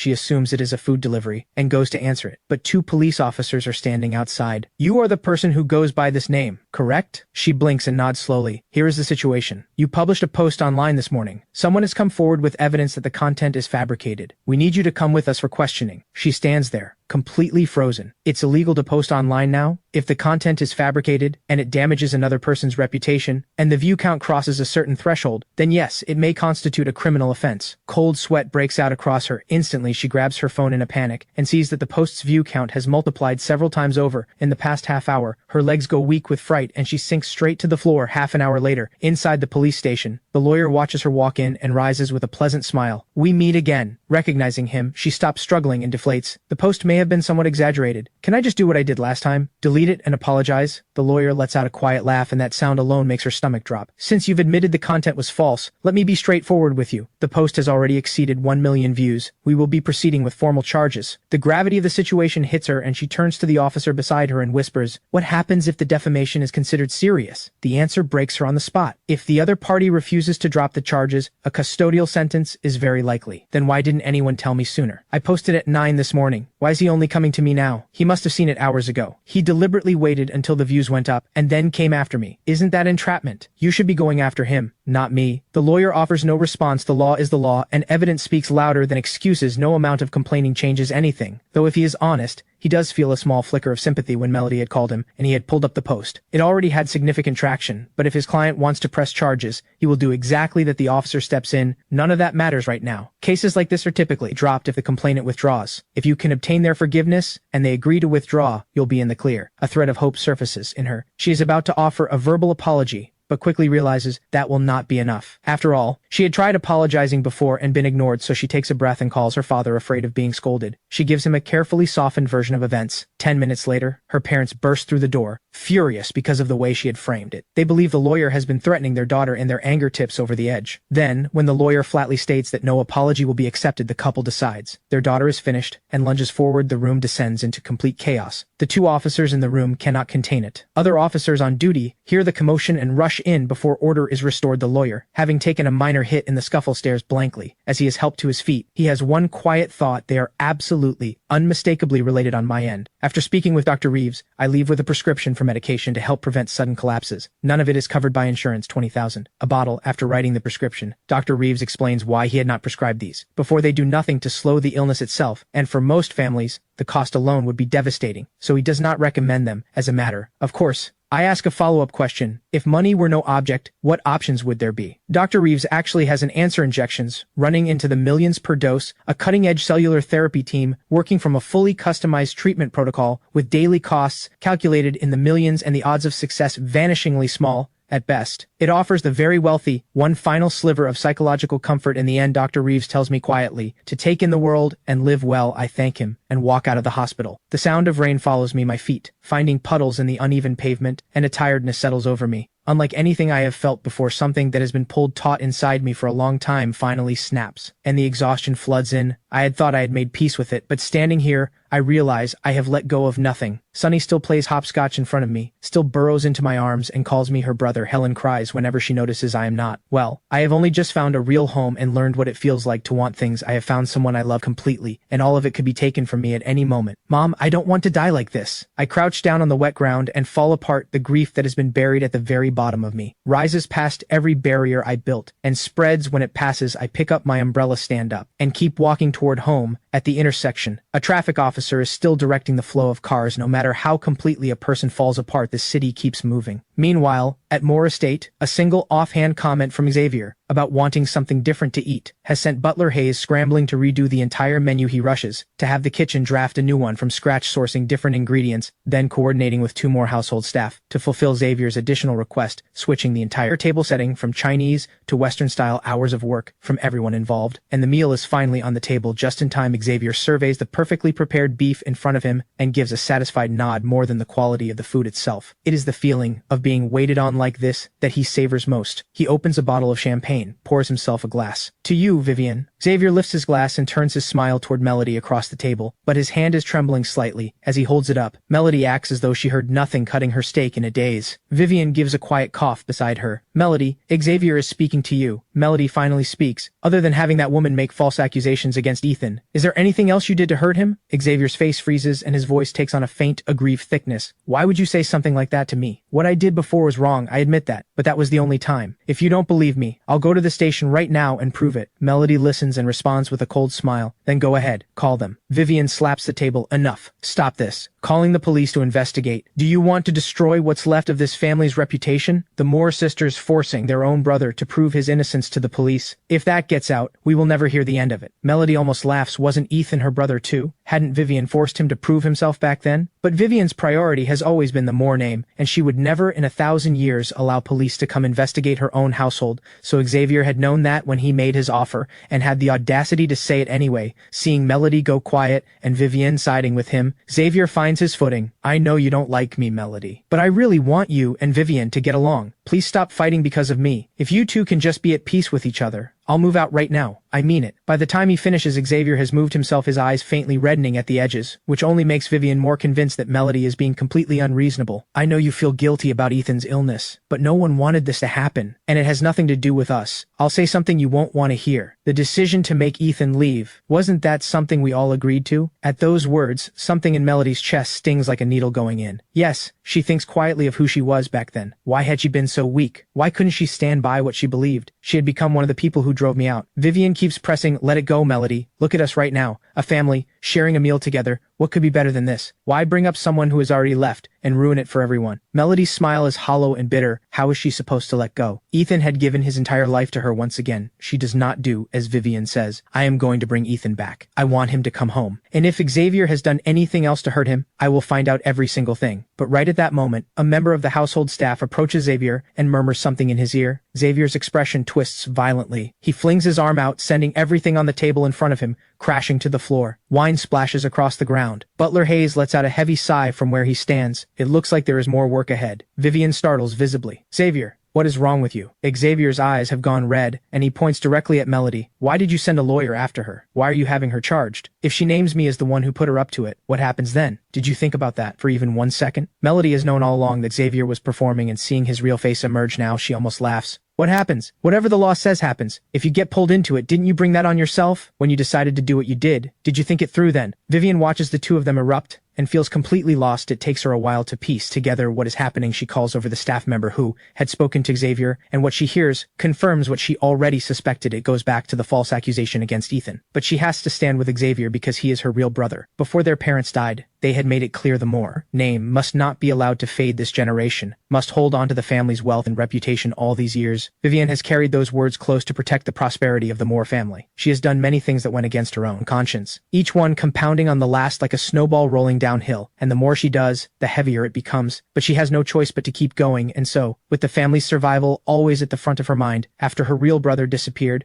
she had brought an adopted son into the Moore household to fill the gap, but because Ethan did not carry Moore blood, no matter what he did, Vivian could not change the way she saw him, could not rid herself of the deep-seated aversion she felt. And so Ethan had lived in this household for over a decade, like someone at the bottom of the hierarchy. Whatever feeling Vivian had ever shown toward him was never really family love. It was closer to the attachment one develops for a pet, something that grows from years of simply coexisting. So between Ethan and Xavier, there is no comparison in Vivian's mind for the Moore name, and for the continuation of the Moore line, she will always stand with Xavier back at the table. Melody's words have left Xavier red-faced. The thought of being implicated, of facing actual consequences, and Melody's threat to remove him from the house turns Xavier's fury rapidly into something darker, but he does not dare direct it openly at Melody, afraid of how Vivian would react, so he turns it on the room instead, grabbing and smashing things around him, pouring his rage into anything within reach. Butler Hayes watches from the side, his face creased with deep worry. The scented candles. There should be more in storage. That expensive coffee maker. That model is going to be very hard to replace. The hand-stitched silk tablecloth. 2 days for a custom order, and that porcelain vase. Wait. Butler Hayes is just about to speak up when Xavier has already lifted it above his head, the most prominent piece in the entire dining room, and brings it down with full force. A sharp crack and shards scatter across the floor. Butler Hayes closes his eyes for a moment and thinks, that is very bad. He is still deciding whether to step in when Melody surges forward and delivers a hard slap. The stinging heat across his face is the moment Xavier realizes what has just happened. Then he sees her arm draw back again and he flinches, clutching his face and putting on a pitiful expression. Vivian steps in immediately and shoves Melody back, pulling Xavier behind her. Apologize to your brother. The force of it sends Melody stumbling 2 steps back. Whether it is watching the vase be smashed without a second thought, or having her own sister shove her, all of it crashes down on Melody at once, and she breaks down completely, sobbing, "That was a gift from Mr. Vale.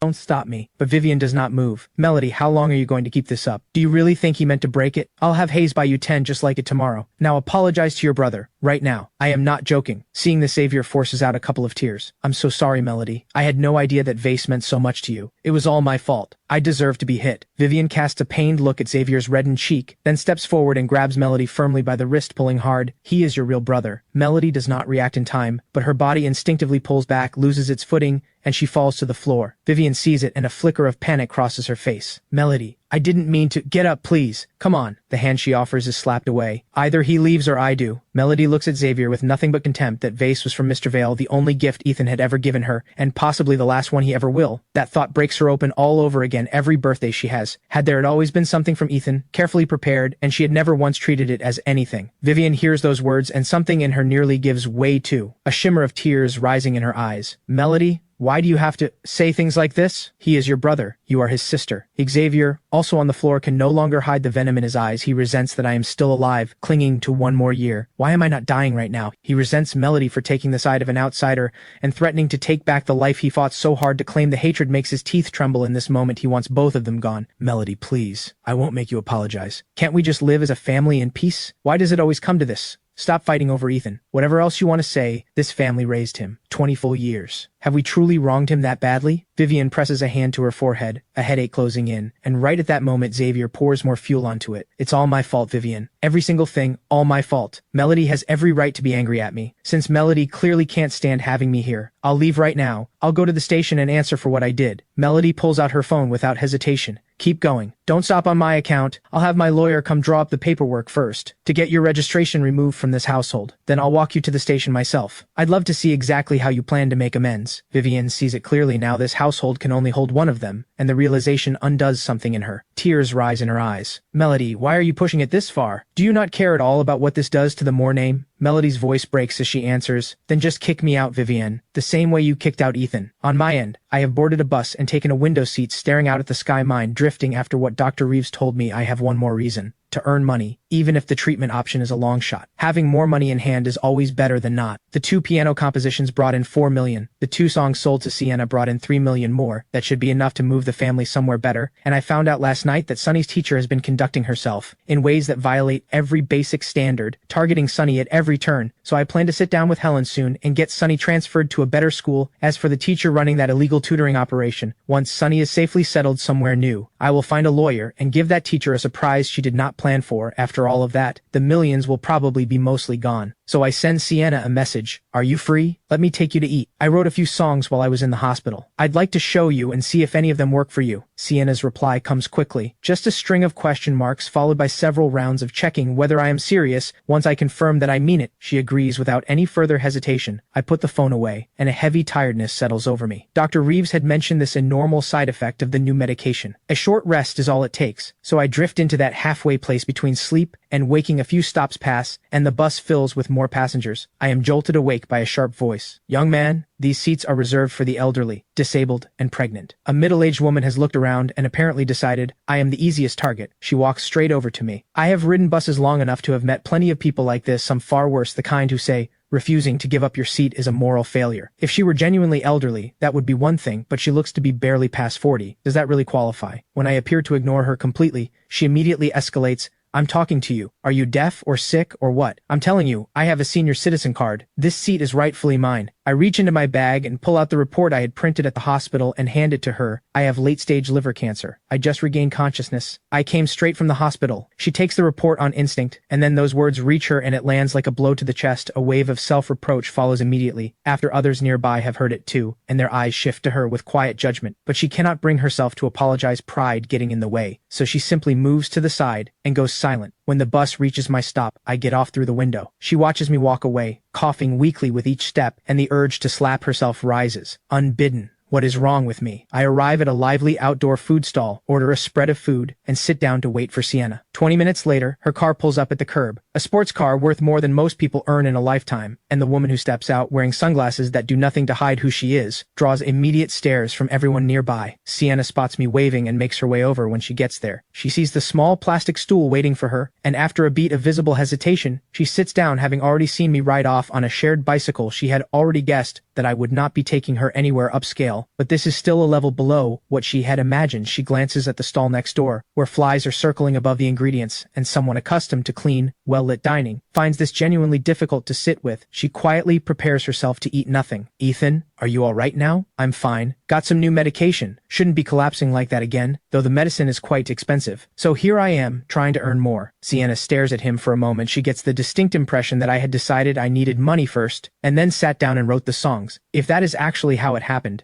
the talent is genuinely terrifying good. You scared me when you collapsed like that. Her curiosity about the songs takes over. Ethan, where are these songs? Right at that moment, the owner brings out everything I ordered. I scoop myself a bowl of fried rice, then fill one for Sienna to the brim and press it down firmly with the spoon. I've worked out the ideas already. I was writing while I waited for you. Not finished yet though. Eat first. Sienna looks at the bowl of fried rice, and her expression becomes visibly awkward. Out of politeness, she accepts it with both hands and says thank you, but has absolutely no intention of touching it. I shovel down 2 large mouthfuls, then pick up a pen and keep writing, alternating between scribbling and eating, and somehow, watching me, Sienna realizes she is actually hungry. She surveys the spread on the table, and after considerable deliberation, reaches for a skewer of stinky tofu. The moment she bites through the scalding outside, her eyes go wide purely in terms of flavor. This is actually not bad. She sets down the skewer and reaches for the fish balls I had been eating. One goes in, and her eyes light up. This is genuinely delicious. And right at that moment, I hand over the third finished song. Sienna sets down the grilled wing she had just picked up and takes the pages with both hands. Reading carefully, looking at all 3 pieces, Sienna becomes more convinced than ever that Ethan must be the mysterious Mr. Vale who had been writing for Melody all along. The thought brings back the memory of the first time she had met Melody. She had been seated beside her and spoken with poorly concealed pride. I know both of the top songwriters in the industry. Both of them. And they've both agreed to write for me. Melody had looked genuinely envious because these were legendary figures in the songwriting world. Money alone could not buy a collaboration with them. But right at that moment, Melody's phone had given a quiet buzz, and she had broken into a radiant smile. I know Mr. Vale. Back at Moore Estate, Butler Hayes waves the other staff away, and they visibly exhale with relief, grateful eyes following him as they hurry out of the storm. Butler Hayes has watched Vivian grow up from childhood and considers himself someone who knows her well. In his view, ever since Vivian took over the Moore household from the previous generation, the hardest thing she has had to do, the thing that has cost her the most, has probably been restraining herself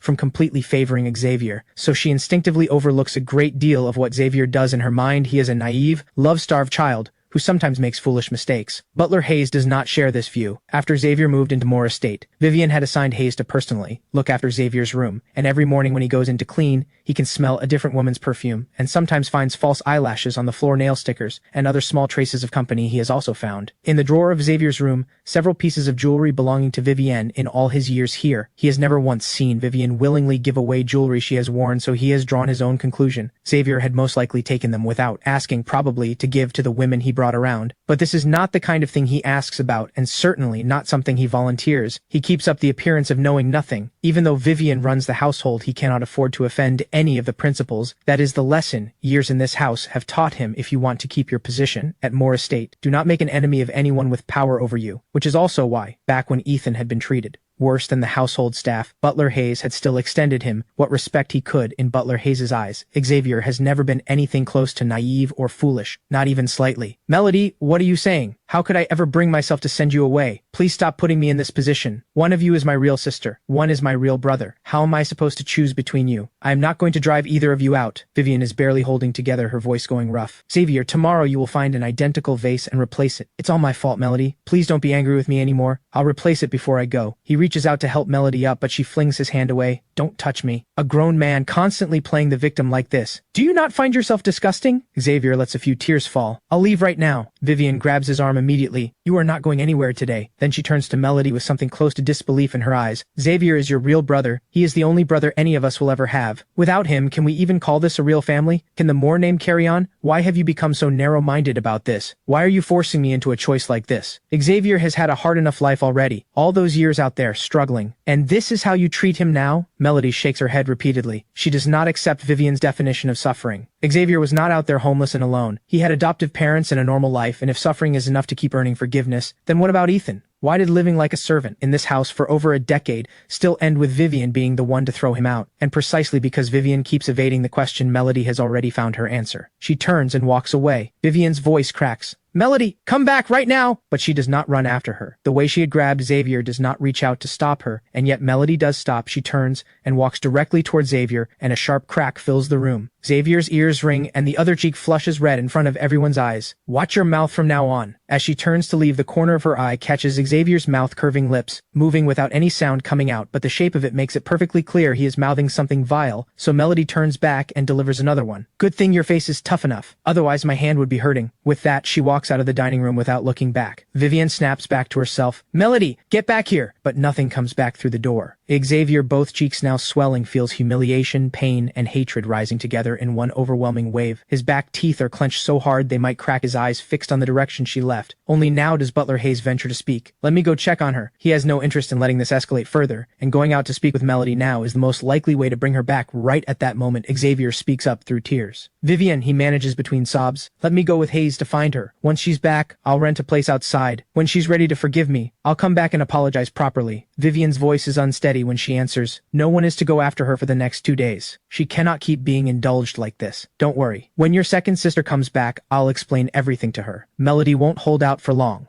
She might well come back on her own tomorrow. Xavier opens his mouth to add something, but Vivian cuts him off with a wave. Deal with the situation involving that woman first. Don't worry, it's nothing we can't handle. In Vivian's mind, this is a matter of one phone call, but when she reaches the lawyer, she finds out otherwise. This can't be settled quietly the way it was before. Last time went smoothly, because Ethan was still part of the Moore household. I had a brief word with him at the time, conveyed that Vivian wanted the matter dropped, and that was why he chose not to pursue it. As for now, Ethan has left the Moore family. On what grounds am I supposed to talk him out of anything? Not long ago, the lawyer had helped the Moore family have my household registration removed, and he has drawn the obvious conclusion that the split is complete, which is why he speaks so plainly. Vivian is completely thrown. She had nearly forgotten that the right to press charges lies entirely with me, and she also suspects that even the easygoing version of Ethan from before would pursue this, let alone who he is now. I'll be in touch later. First, I'll take Xavier and go see Ethan in person. See if there's any way to convince him not to move forward. She knows from recent experience that persuading me is far from easy, so she sees no point in sending the lawyer to try the call. Leaves Xavier's face dark. Setting aside the fact that I have already left a mark on him, psychologically, he is now expected to bow his head to the person he despises most, the one he would cheerfully see gone from this world. The very thought of it turns his stomach. Butler Hayes, standing nearby, is exhausted just watching this unfold from where he stands. Sending these two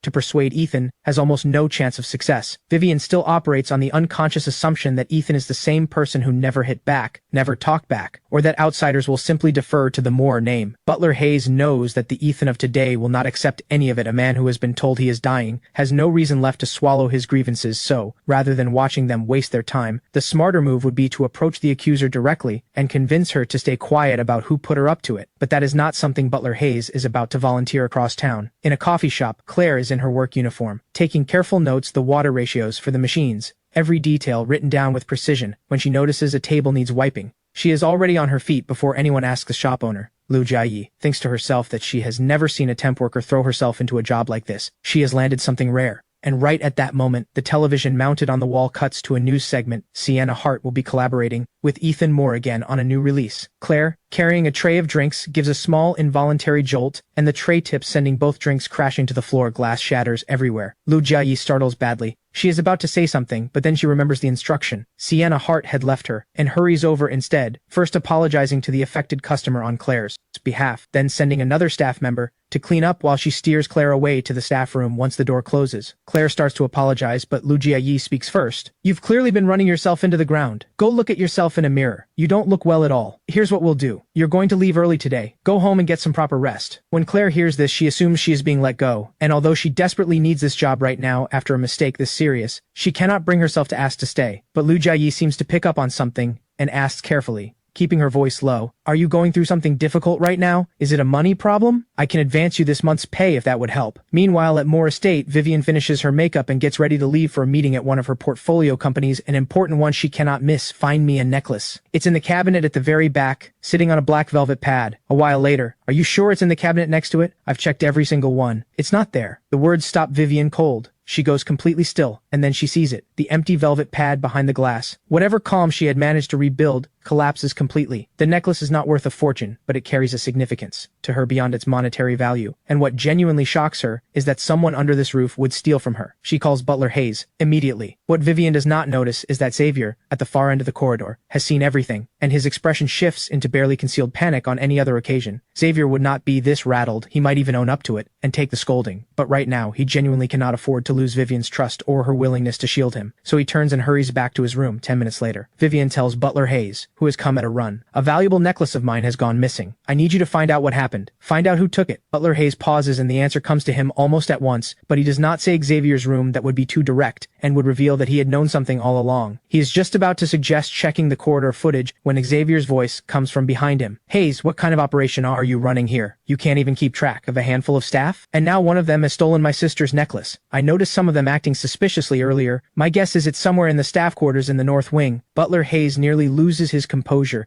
He genuinely wants to say, "Keep performing like this, and I will tell her everything," but he swallows it. "This reflects a failure in my oversight. I sincerely apologize. I will search the staff rooms immediately." He has also made a quiet decision. If Xavier has planted the necklace in one of the staff rooms to frame one of them, then he will review the security footage afterward and hand it directly to Vivian. They make their way to the north wing under Butler Hayes' direction. The household staff line up outside their respective rooms, waiting to be searched one by one. Just as Vivian is about to step into the first room, she glances at the staircase beside her, and something surfaces in her mind, perhaps to confirm the answer already forming there. She has Butler Hayes accompany her down the stairs, and they come once more to the room where I used to live. The moment she steps inside, the same damp cold hits her because Hayes had cleared it out after her last visit. The room looks bare and hollow, having personally sorted through everything in here. Butler Hayes notices immediately that something has been disturbed. A thought comes to him at once. Sure enough, following the signs of disturbance, he finds the necklace tucked into the gap beneath the mattress. Butler Hayes thinks to himself that Xavier was actually quite clever this time. If he had hidden it in a staff member's room, the staff's denials and protests might have prompted Vivian to keep digging. But Ethan has been completely removed from this household. No matter how heavy the accusation placed on him, he has no way to defend himself. And in Vivian's mind, Ethan is exactly the kind of person she could believe would do this. She will simply assume that he was the one who took it 6 years ago. Backstage at a music show, after Sienna had proudly listed every songwriter she knew, Melody, she now recalls, had smiled with quiet pride and said she knew someone called Mr. Vale. Sienna had never heard the name and had privately assumed it was some minor, unknown songwriter,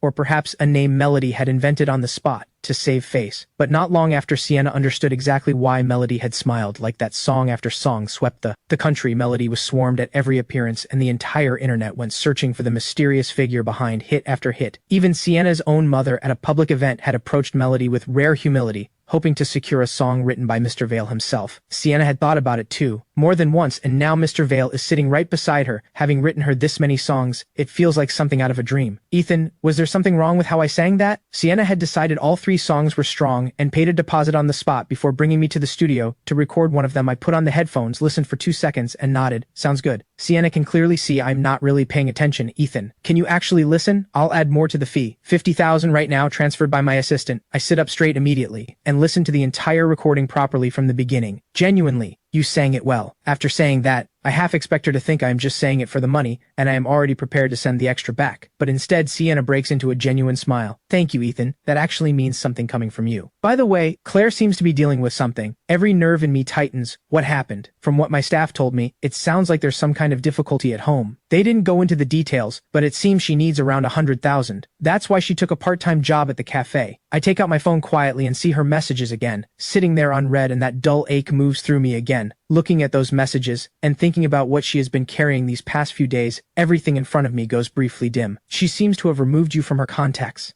Sienna notices I am reaching for the transfer screen, and says it gently. I go still, and the reality of it settles fully. Claire and I are truly done. I am not sure why, but a memory of a film we watched together surfaces. I look at Sienna with something I cannot keep off my face. Can you do something for me? Find a way to get 100,000 to her? Sienna hears him out and agrees without hesitation. On the other side of the city, Melody drives with no destination in mind. Hours later, something in her settles and she pulls over. The streetlights along the narrow road have come on, casting a warm amber glow. Melody walks alone, her shadow stretching long behind her. A radio broadcast she catches along the way brings back another memory. After she had made her proud little remark about knowing Mr. Vale, she and Sienna had walked out of the venue together. Melody had watched Sienna's parents step out of their car and pull their daughter into a warm embrace, and something complicated had moved across her face. She had wished, quietly, that Vivienne would come for her too. Right at that moment, I had come walking up with a bicycle, calling her name. Too slow. I've already called a driver. Just go on ahead. She had said it and immediately turned away, waving me off. Thinking back on that now, Melody shakes her head slowly and murmurs to no one, "How could you look down on him like that? What gave you the right? He was willing to give you his entire life, and this is how you treated him." Melody's eyes slowly fill, grief spreading through her like something spilling. How could she have been that person? The brother who loved her most. How much had he quietly endured? Her pocket buzzes. Melody takes out her phone and looks at the screen and answers on the other end. Vivian's voice carries both concern and reproach. "Melody, why haven't you been answering? Do you have any idea how worried I've been? Come home. Stop making me worry like this." Melody's response is flat. "I'm not coming back." On the other end, Vivian's voice sharpens. "This is all because of Ethan, isn't it? What has he done to you? Someone like him doesn't deserve your sympathy. I just found out he was stealing from this family. Who knows how many times he did things like this before." Melody's voice comes back sharp and immediate. "That is absolutely not true. Ethan would never do something like that. Why do you always assume the worst of him? You assumed it was him before too, and look how that turned out. I bet it was Xavier again." On the other end, Vivian hears Melody use that word about her own real brother, and the anger rises in her instantly. "Xavier is your real brother. Melody, I feel like I don't know you anymore. I am genuinely disappointed in you. Fine, I'll put the jewelry matter aside for now, but I have to deal with that woman's situation. If Ethan won't agree to drop it, there is no room for negotiation." Melody hears this and suddenly starts to cry. "Stop hurting him. You have no idea how much he suffered in this family, and now he is being torn apart by illness. He has 1 year left. How is he supposed to live it? I am begging you. He has suffered enough for one lifetime." Sometime later, I finish everything with the 3 songs, and it is already evening. I step out of a cab,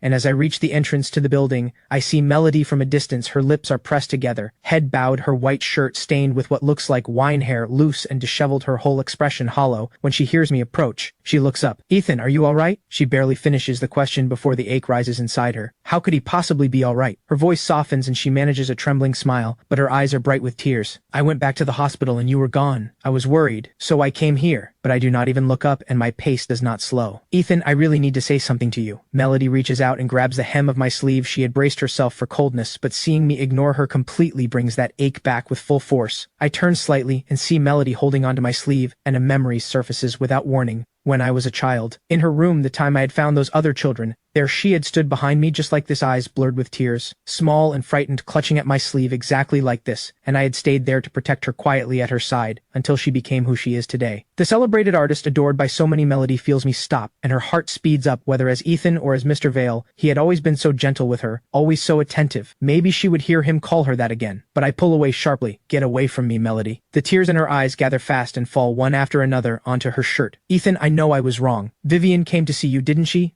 I will make sure she helps you." I push away the hand. She reaches out again. "What is wrong with all of you? Every time I tell you to leave me alone, you show up again to make me sick. Do you need me to go back and be your servant again before you're satisfied? How shameless can you get?" Melody's head goes blank. She can barely keep herself upright in this moment. The last remaining hope inside her shatters. She knows now that nothing she does will ever bring them back to where they were. Melody breaks down sobbing, the sound escaping her without control. Ethan will never call her that again. "Mom, I'm home." I unlock the door and find Sunny hunched over the table, working through her homework at a slow, scattered pace. When Sunny sees me, she scoops up all her papers with a happy grin and then pulls a stack of documents out of the drawer. Stop putting your stuff in my drawer, okay? There's no room for my things. I smile and ruffle her hair. Sorry, I'll be more careful next time. Is this what you were looking for? I pull a small capsule toy from my pocket. Sunny had mentioned once that a classmate had one of those twist-open toys with a little figure inside, and I had heard the envy in her voice, so I had picked one up at the supermarket on my way past Sunny's eyes light up completely. But then a flicker of hesitation crosses her face as if she thinks a toy like this is too much of a luxury, and the smile dims a little. I think of the day after the first piano composition sold when I had taken Sunny out for a proper meal. I had picked a buffet that was considered fairly expensive per head with every kind of food imaginable, seafood, grilled meats, everything, and Sunny had gone straight for the fried rice and eaten almost nothing else. When she finally understood that everything was included in the price, her face had crumpled into an expression of pure devastation because she was already completely full. I make a quiet promise to myself, never again. Your brother has earned a lot of money now. Things won't be as tight as they were before. Helen brings the food out from the kitchen, and the three of us sit down together. Helen has made a full spread. Looking at all of it, I eat in large, unguarded bites, and I realize something. Even now that I have left that place behind, some of what it did to me has not gone away. But that is all right, because as long as the three of us are here together, those wounds will fade in time. But before long, a sharp and urgent knock at the door shatters the warmth of the meal. I get up and open it, and the smile leaves my face at once. Ethan, I know you have grievances against our family, but whatever you feel, we were family once. I'm asking you to consider something. Vivian sees I am not moving aside and continues, I owe you an apology, truly, because of decisions I made. You suffered during the years you spent with us. If you're willing, we can discuss compensation right now. After she says all of this, she has braced herself to be turned away, but I nod. Vivian's mind flicks to the missing necklace, and a cold thought moves through her, but she keeps it off her face. Then let's go inside and talk this through. I shake my head slowly. No need to come in. First, have the person behind you get on his knees and bow his head to the ground 3 times. Then drive him out of Moore Estate. Vivian realizes she has been played and her composure collapses. Ethan, I am trying to speak to you civilly. There has to be a limit to this. There you go again. You are relentless, like something that just will not come off, showing up every few days to make my life miserable. Vivian's face goes deep red, her voice shaking with barely contained fury. She opens her mouth and forces herself to swallow it. Bottom line, you cannot press charges against that woman, and even if you do, you will not drag Xavier into it. Xavier can apologize to you, but kneeling and bowing is out of the question. She pulls Xavier forward, signaling for him to offer the apology, but I close the door in their faces with a firm slam and call through it. I hadn't actually considered pressing charges against Xavier.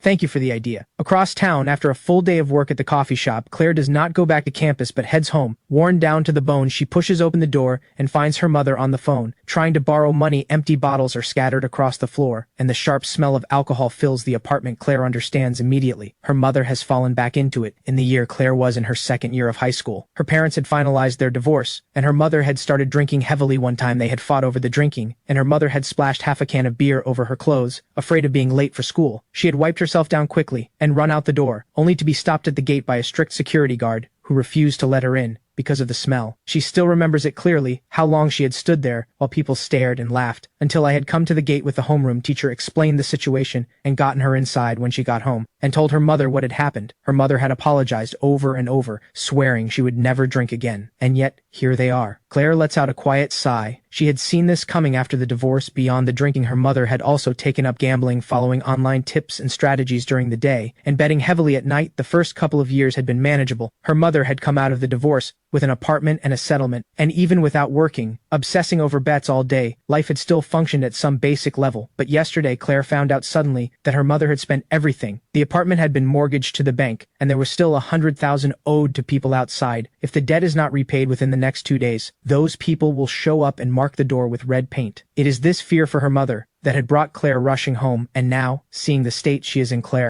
knows she was right to be worried. You're home. Have you eaten? Do you want me to make something? Her mother speaks with a warmth that takes Claire completely off guard, and she actually struggles to her feet, moving toward the kitchen. Claire stands there, frozen, wondering briefly if she has walked into the wrong apartment. It has been a long time since her mother offered to cook for her, and in her memory, her mother's temper after drinking has always been explosive. So why is she being gentle tonight? Her mother finishes 2 simple home-cooked dishes and makes Claire a large bowl of noodles. As Claire eats, she feels a warmth she has not felt in a long time after losing Ethan and the sudden upheaval at home. Claire's world had felt completely dark, and this unexpected shift in her mother lets in the smallest thread of light. Mom, I've already found a part-time job. Don't worry about the money. We'll figure it out together. She does not finish. Her mother cuts in, the warmth gone. There's something I need to ask you to do. You remember Aunt Wang? You used to go to her place for dinner when you were little. Her eldest son graduated last year. He earns tens of thousands a month. She and I have talked it over carefully. We're going to arrange for you two to meet. She is already dialing as she says it. Claire's voice goes flat. I have a boyfriend. She says it directly, wanting to shut it down fast without leaving any room, but her mother presses on anyway. It's just a meeting. What's the harm? Something clicks for Claire. Did you take money for this? The moment she says it, she catches the hesitation on her mother's face. Give it back. What am I to you? Have you ever actually treated me like your daughter? The tears are right there, but her mother does not relent. Her own voice goes soft and pitiful. Every single relative turned me away. Not one of them would lend me anything. If I had any other option, I would not be asking this of you. How can you do this to your own mother? Can you really sit back and watch me have nowhere to turn? The suffocating feeling closes in again. And what about me? You back me into a corner, and that's fine with you. She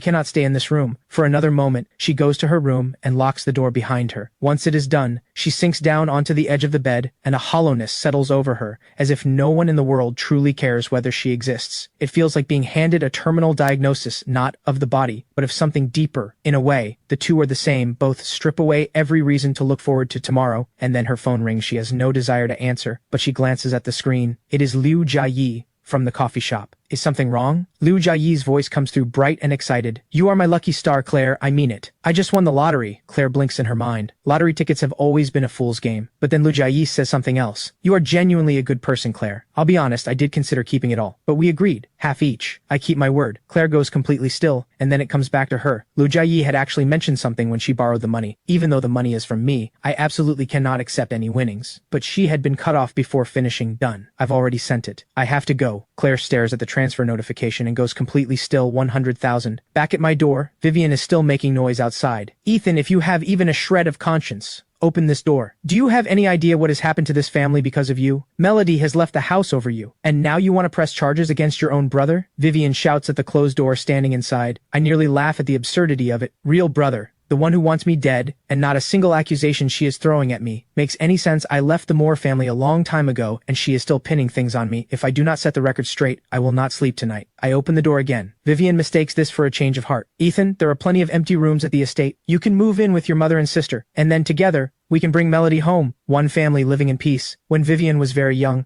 her mother used to tell her often that a cold estate alone is not a home, it only becomes one when family lives there together, and that is what makes it warm. So, even though Vivian never truly saw me as real family for the sake of Celeste and the others, for the supposed wholeness of the household, Vivian had been willing to accept this outsider in name. As family, there are plenty of empty rooms. That one line cuts through whatever I was about to say. I lived in a basement for over a decade, and apparently, there were plenty of rooms available all along. Apparently, Vivian always knew that the basement was not the only unoccupied space in that estate. Go back to live under your hollow charity in that dark basement again? I believe people and animals should be kept separate. They absolutely should not be made to live in the same space. And while you're here, can you explain to me step by step exactly how I have been responsible for the chaos in your household? Have I reached out to you even once these past few days? You haven't changed at all, still blaming everyone around you for everything. My tone is completely flat, but Vivian is on the edge of explosion, her whole body shaking and finding no words to fight back with. At that moment, something complicated moves across Xavier's face. He has heard enough to understand completely that I am not the person he can push around, and he clenches his jaw hard. I catch it immediately. What is that look on your face? I shove Vivian firmly to the side and then shove Xavier back hard. I am warning you. If you lay a single finger on my family, I will not let it go. Answer me. Don't pretend you didn't hear that. The suddenness of it and the intensity in my face genuinely frightens Xavier. He becomes acutely aware in this moment that the man in front of him has less than a year left, and he has no doubt that every word is meant. In fact, he is genuinely afraid I might act on it right now. He still has so much ahead of him. I am a dying man, and he cannot afford to trade places with one. So Xavier backs down on the spot. I would never do that. That is not who I am. Vivian is shaken too, and by the time she recovers, I've already slammed the door shut again, leaving behind one final line. If you are still there, I am getting a knife. The next day I get a call from the lawyer. He tells me that acting on Melody's behalf he has obtained a full confession from the woman who made the false accusation, and that due to a small incident along the way, she has been placed in detention that morning at the police station. I am escorted by an officer to the holding area, and the officer calls her out from where she is sitting, hunched in a corner. It is her first time in detention, and she has not slept, her hair disheveled, her face drained, and hollow. When she sits across from me, she starts crying. Please don't press charges. I made it all up. I know I was wrong. I let out a quiet, cold laugh. I seem to remember you writing in that post that if you were lying, may lightning strike you the moment you step outside. So when do you think your punishment is coming? She feels the humiliation of it deeply, and her composure breaks. Why won't you just let this go? Haven't I already apologized? Then why couldn't you leave me alone back then? Do you have any idea what kind of messages I received after you published that post? People told me to die. Have you ever felt what it is like to be attacked by countless strangers, while the people closest to you stop believing in you? The officer sitting nearby hears this and quietly nods. The internet may be a somewhat better place now, but back then all it took was an outrage-inducing headline with enough comments underneath, and people would pile on without a second thought. Then the next day the story would collapse, revealed as false, and the mob would scatter just as fast as it had formed. But the damage left behind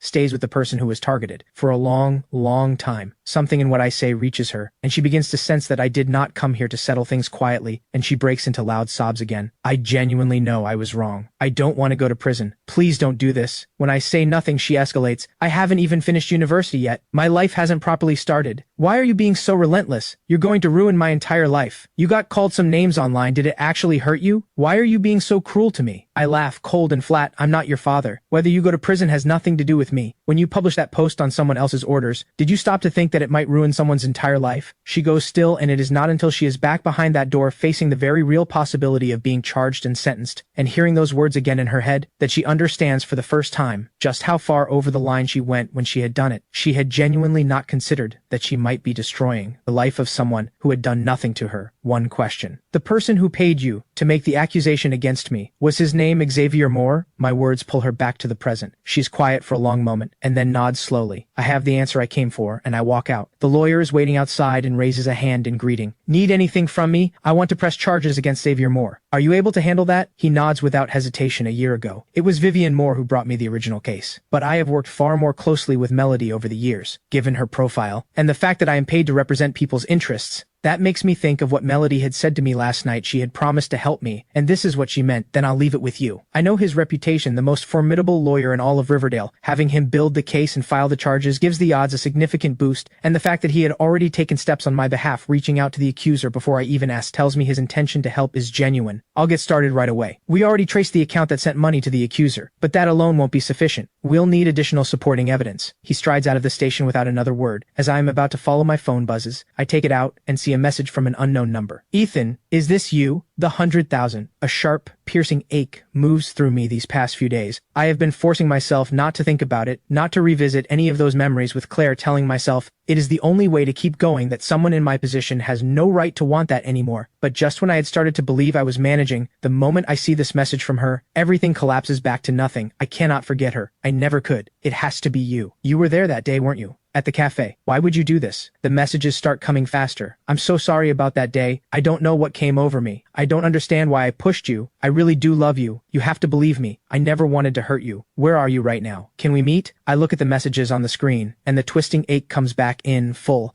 I can feel her pain through every word. That girl who loves me this much had pushed me down onto cold ground with her own hands. This is all my fault. You did nothing wrong. Stop saying sorry. Stop hurting yourself over this. That familiar daze descends on me again. The first time was when I got the diagnosis. The second time was when I ended things, and now here it is again. A third time, the officer beside me notices I'm swaying and reaches out. Are you all right? But before the sentence is finished, I collapse backward without warning. When I open my eyes again, Dr. Reeves is sitting in the chair beside the bed, peeling an apple. You're finally awake. I take the apple and ease myself upright. Dr. Reeves, didn't you say this medication was supposed to prevent blackouts? It feels like they are happening more often, not less. The medication is fine. Trust the science. You have been going through intense emotional strain lately, haven't you? Extreme grief in particular is very likely what is triggering these episodes. He reads my face and knows he is right. I did tell you before. Try to keep your days as peaceful as you can. Living like this only accelerates the decline. Thank you, doctor. Take your medication on schedule. By the way, it was a police officer who brought you in. We didn't have a way to reach your family, so we contacted the person you were messaging. She should be here very shortly. The moment Dr. Reeves steps out, my composure falls apart. I have no idea how I am supposed to face Claire. A tangle of feelings rises in waves, pushing me to get up, pushing me to run. I pull on my shoes and step into the corridor and walk directly into Claire. Both our hearts are pounding, and and for a moment, neither of us seems to breathe. She is warm and slight against me. Claire draws in a long breath, telling herself over and over what the situation is. Now she steels herself and moves to step back, but in the next instant, there is sudden noise and movement behind me. A short, middle-aged man who appears to have been drinking has been muttering complaints about being ignored by the staff for too long. A security guard senses trouble brewing and moves to intervene, but the moment he steps forward, the man's agitation tips over. He breaks into a run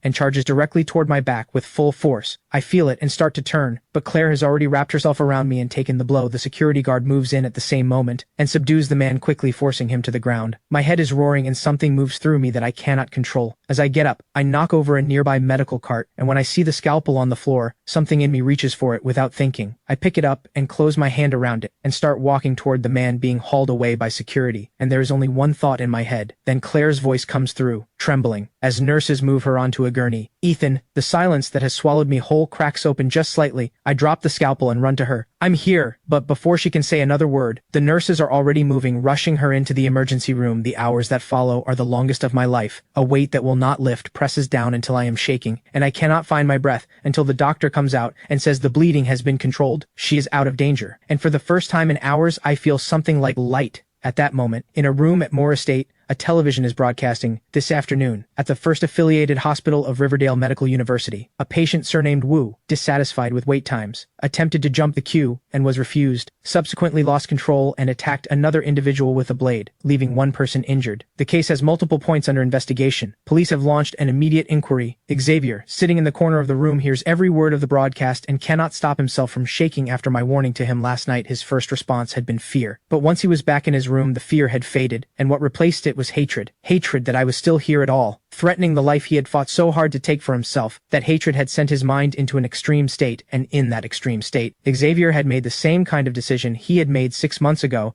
He had paid someone to put a knife in me, and now, with the possibility of exposure, his teeth are beginning to tremble, his face contorted with dread. Xavier runs through everything in his mind, checking whether he left anything exposed. There should not be a problem. The money had been paid. The banquet hall is blazing with light, and as a guest named Jo John Hong offers his compliments to Vivian, she maintains the composed bearing of Riverdale's wealthiest until Jo John Hong takes a sip of his wine and smiles, and in one offhand remark, punctures something that has been sealed for years. To be completely honest, the reason I invested in that company all those years ago was entirely because of something Ethan said to me. The hand holding Vivian's wine glass freezes mid-air. He was still the Moore family's ward back then. He told me that one day every computer in the country would be running that software. Jo John Hong shakes his head with a small sigh. That kind of vision, that understanding, it's no wonder, coming from someone you personally raised. In that instant, the noise and glitter of the room seems to drain away entirely, and all Vivian can hear is a dull roaring in her ears. Memories cut through her like a blade slicing through the wall of self-deception she had built, and she finally remembers the boy who had lived year after year in that cold, damp basement, standing at her desk again and again, laying out the future of an industry for her with complete seriousness, and what her response had been: contempt, dismissal, the certainty that an outsider could not possibly understand business. And yet those are the exact ideas she had discarded as worthless that are now holding up the Moore family's faltering commercial empire. "Mr. Joe," Vivian's voice begins to shake, the composed elegance gone completely. She grabs his sleeve, eyes rimmed red. "Do you know anyone, any medical team that treats late-stage liver cancer?" The room falls into startled murmurs. "Please, help me find a way. I want to save my brother," Vivian pleads, stripped of every layer of pride, a tearing pain gripping her chest. She finally understands what Ethan gave to this family and what she destroyed with her own hands. "Have you lost your mind?" Xavier, standing nearby, can no longer bear the stares from every direction. He kicks over the expensive chair behind him and screams with red-rimmed eyes. "He has already been removed from the family register. A dying nobody with no connection to us, and you want to spend the family's money on him?" Looking at this face, twisted and snarling like a rabid animal, Vivian suddenly does not recognize him at all and feels something close to pity. The rain outside grows heavier. Vivian sinks into her chair, eyes empty, staring at the shattered porcelain on the floor. "Be quiet," she murmurs in a voice full of a despair that has reached her very core. Without him, the Moore name would have been gone long ago. At the other end of the city, Ethan pushes open the worn, paint-chipped security door. The smell of pork ribs drifts from the kitchen. Sunny looks up from her desk, eyes bright, calling out, "You're back! Welcome home!" Ethan smiles and nods, however heavy the storm outside it has nothing to do with him anymore.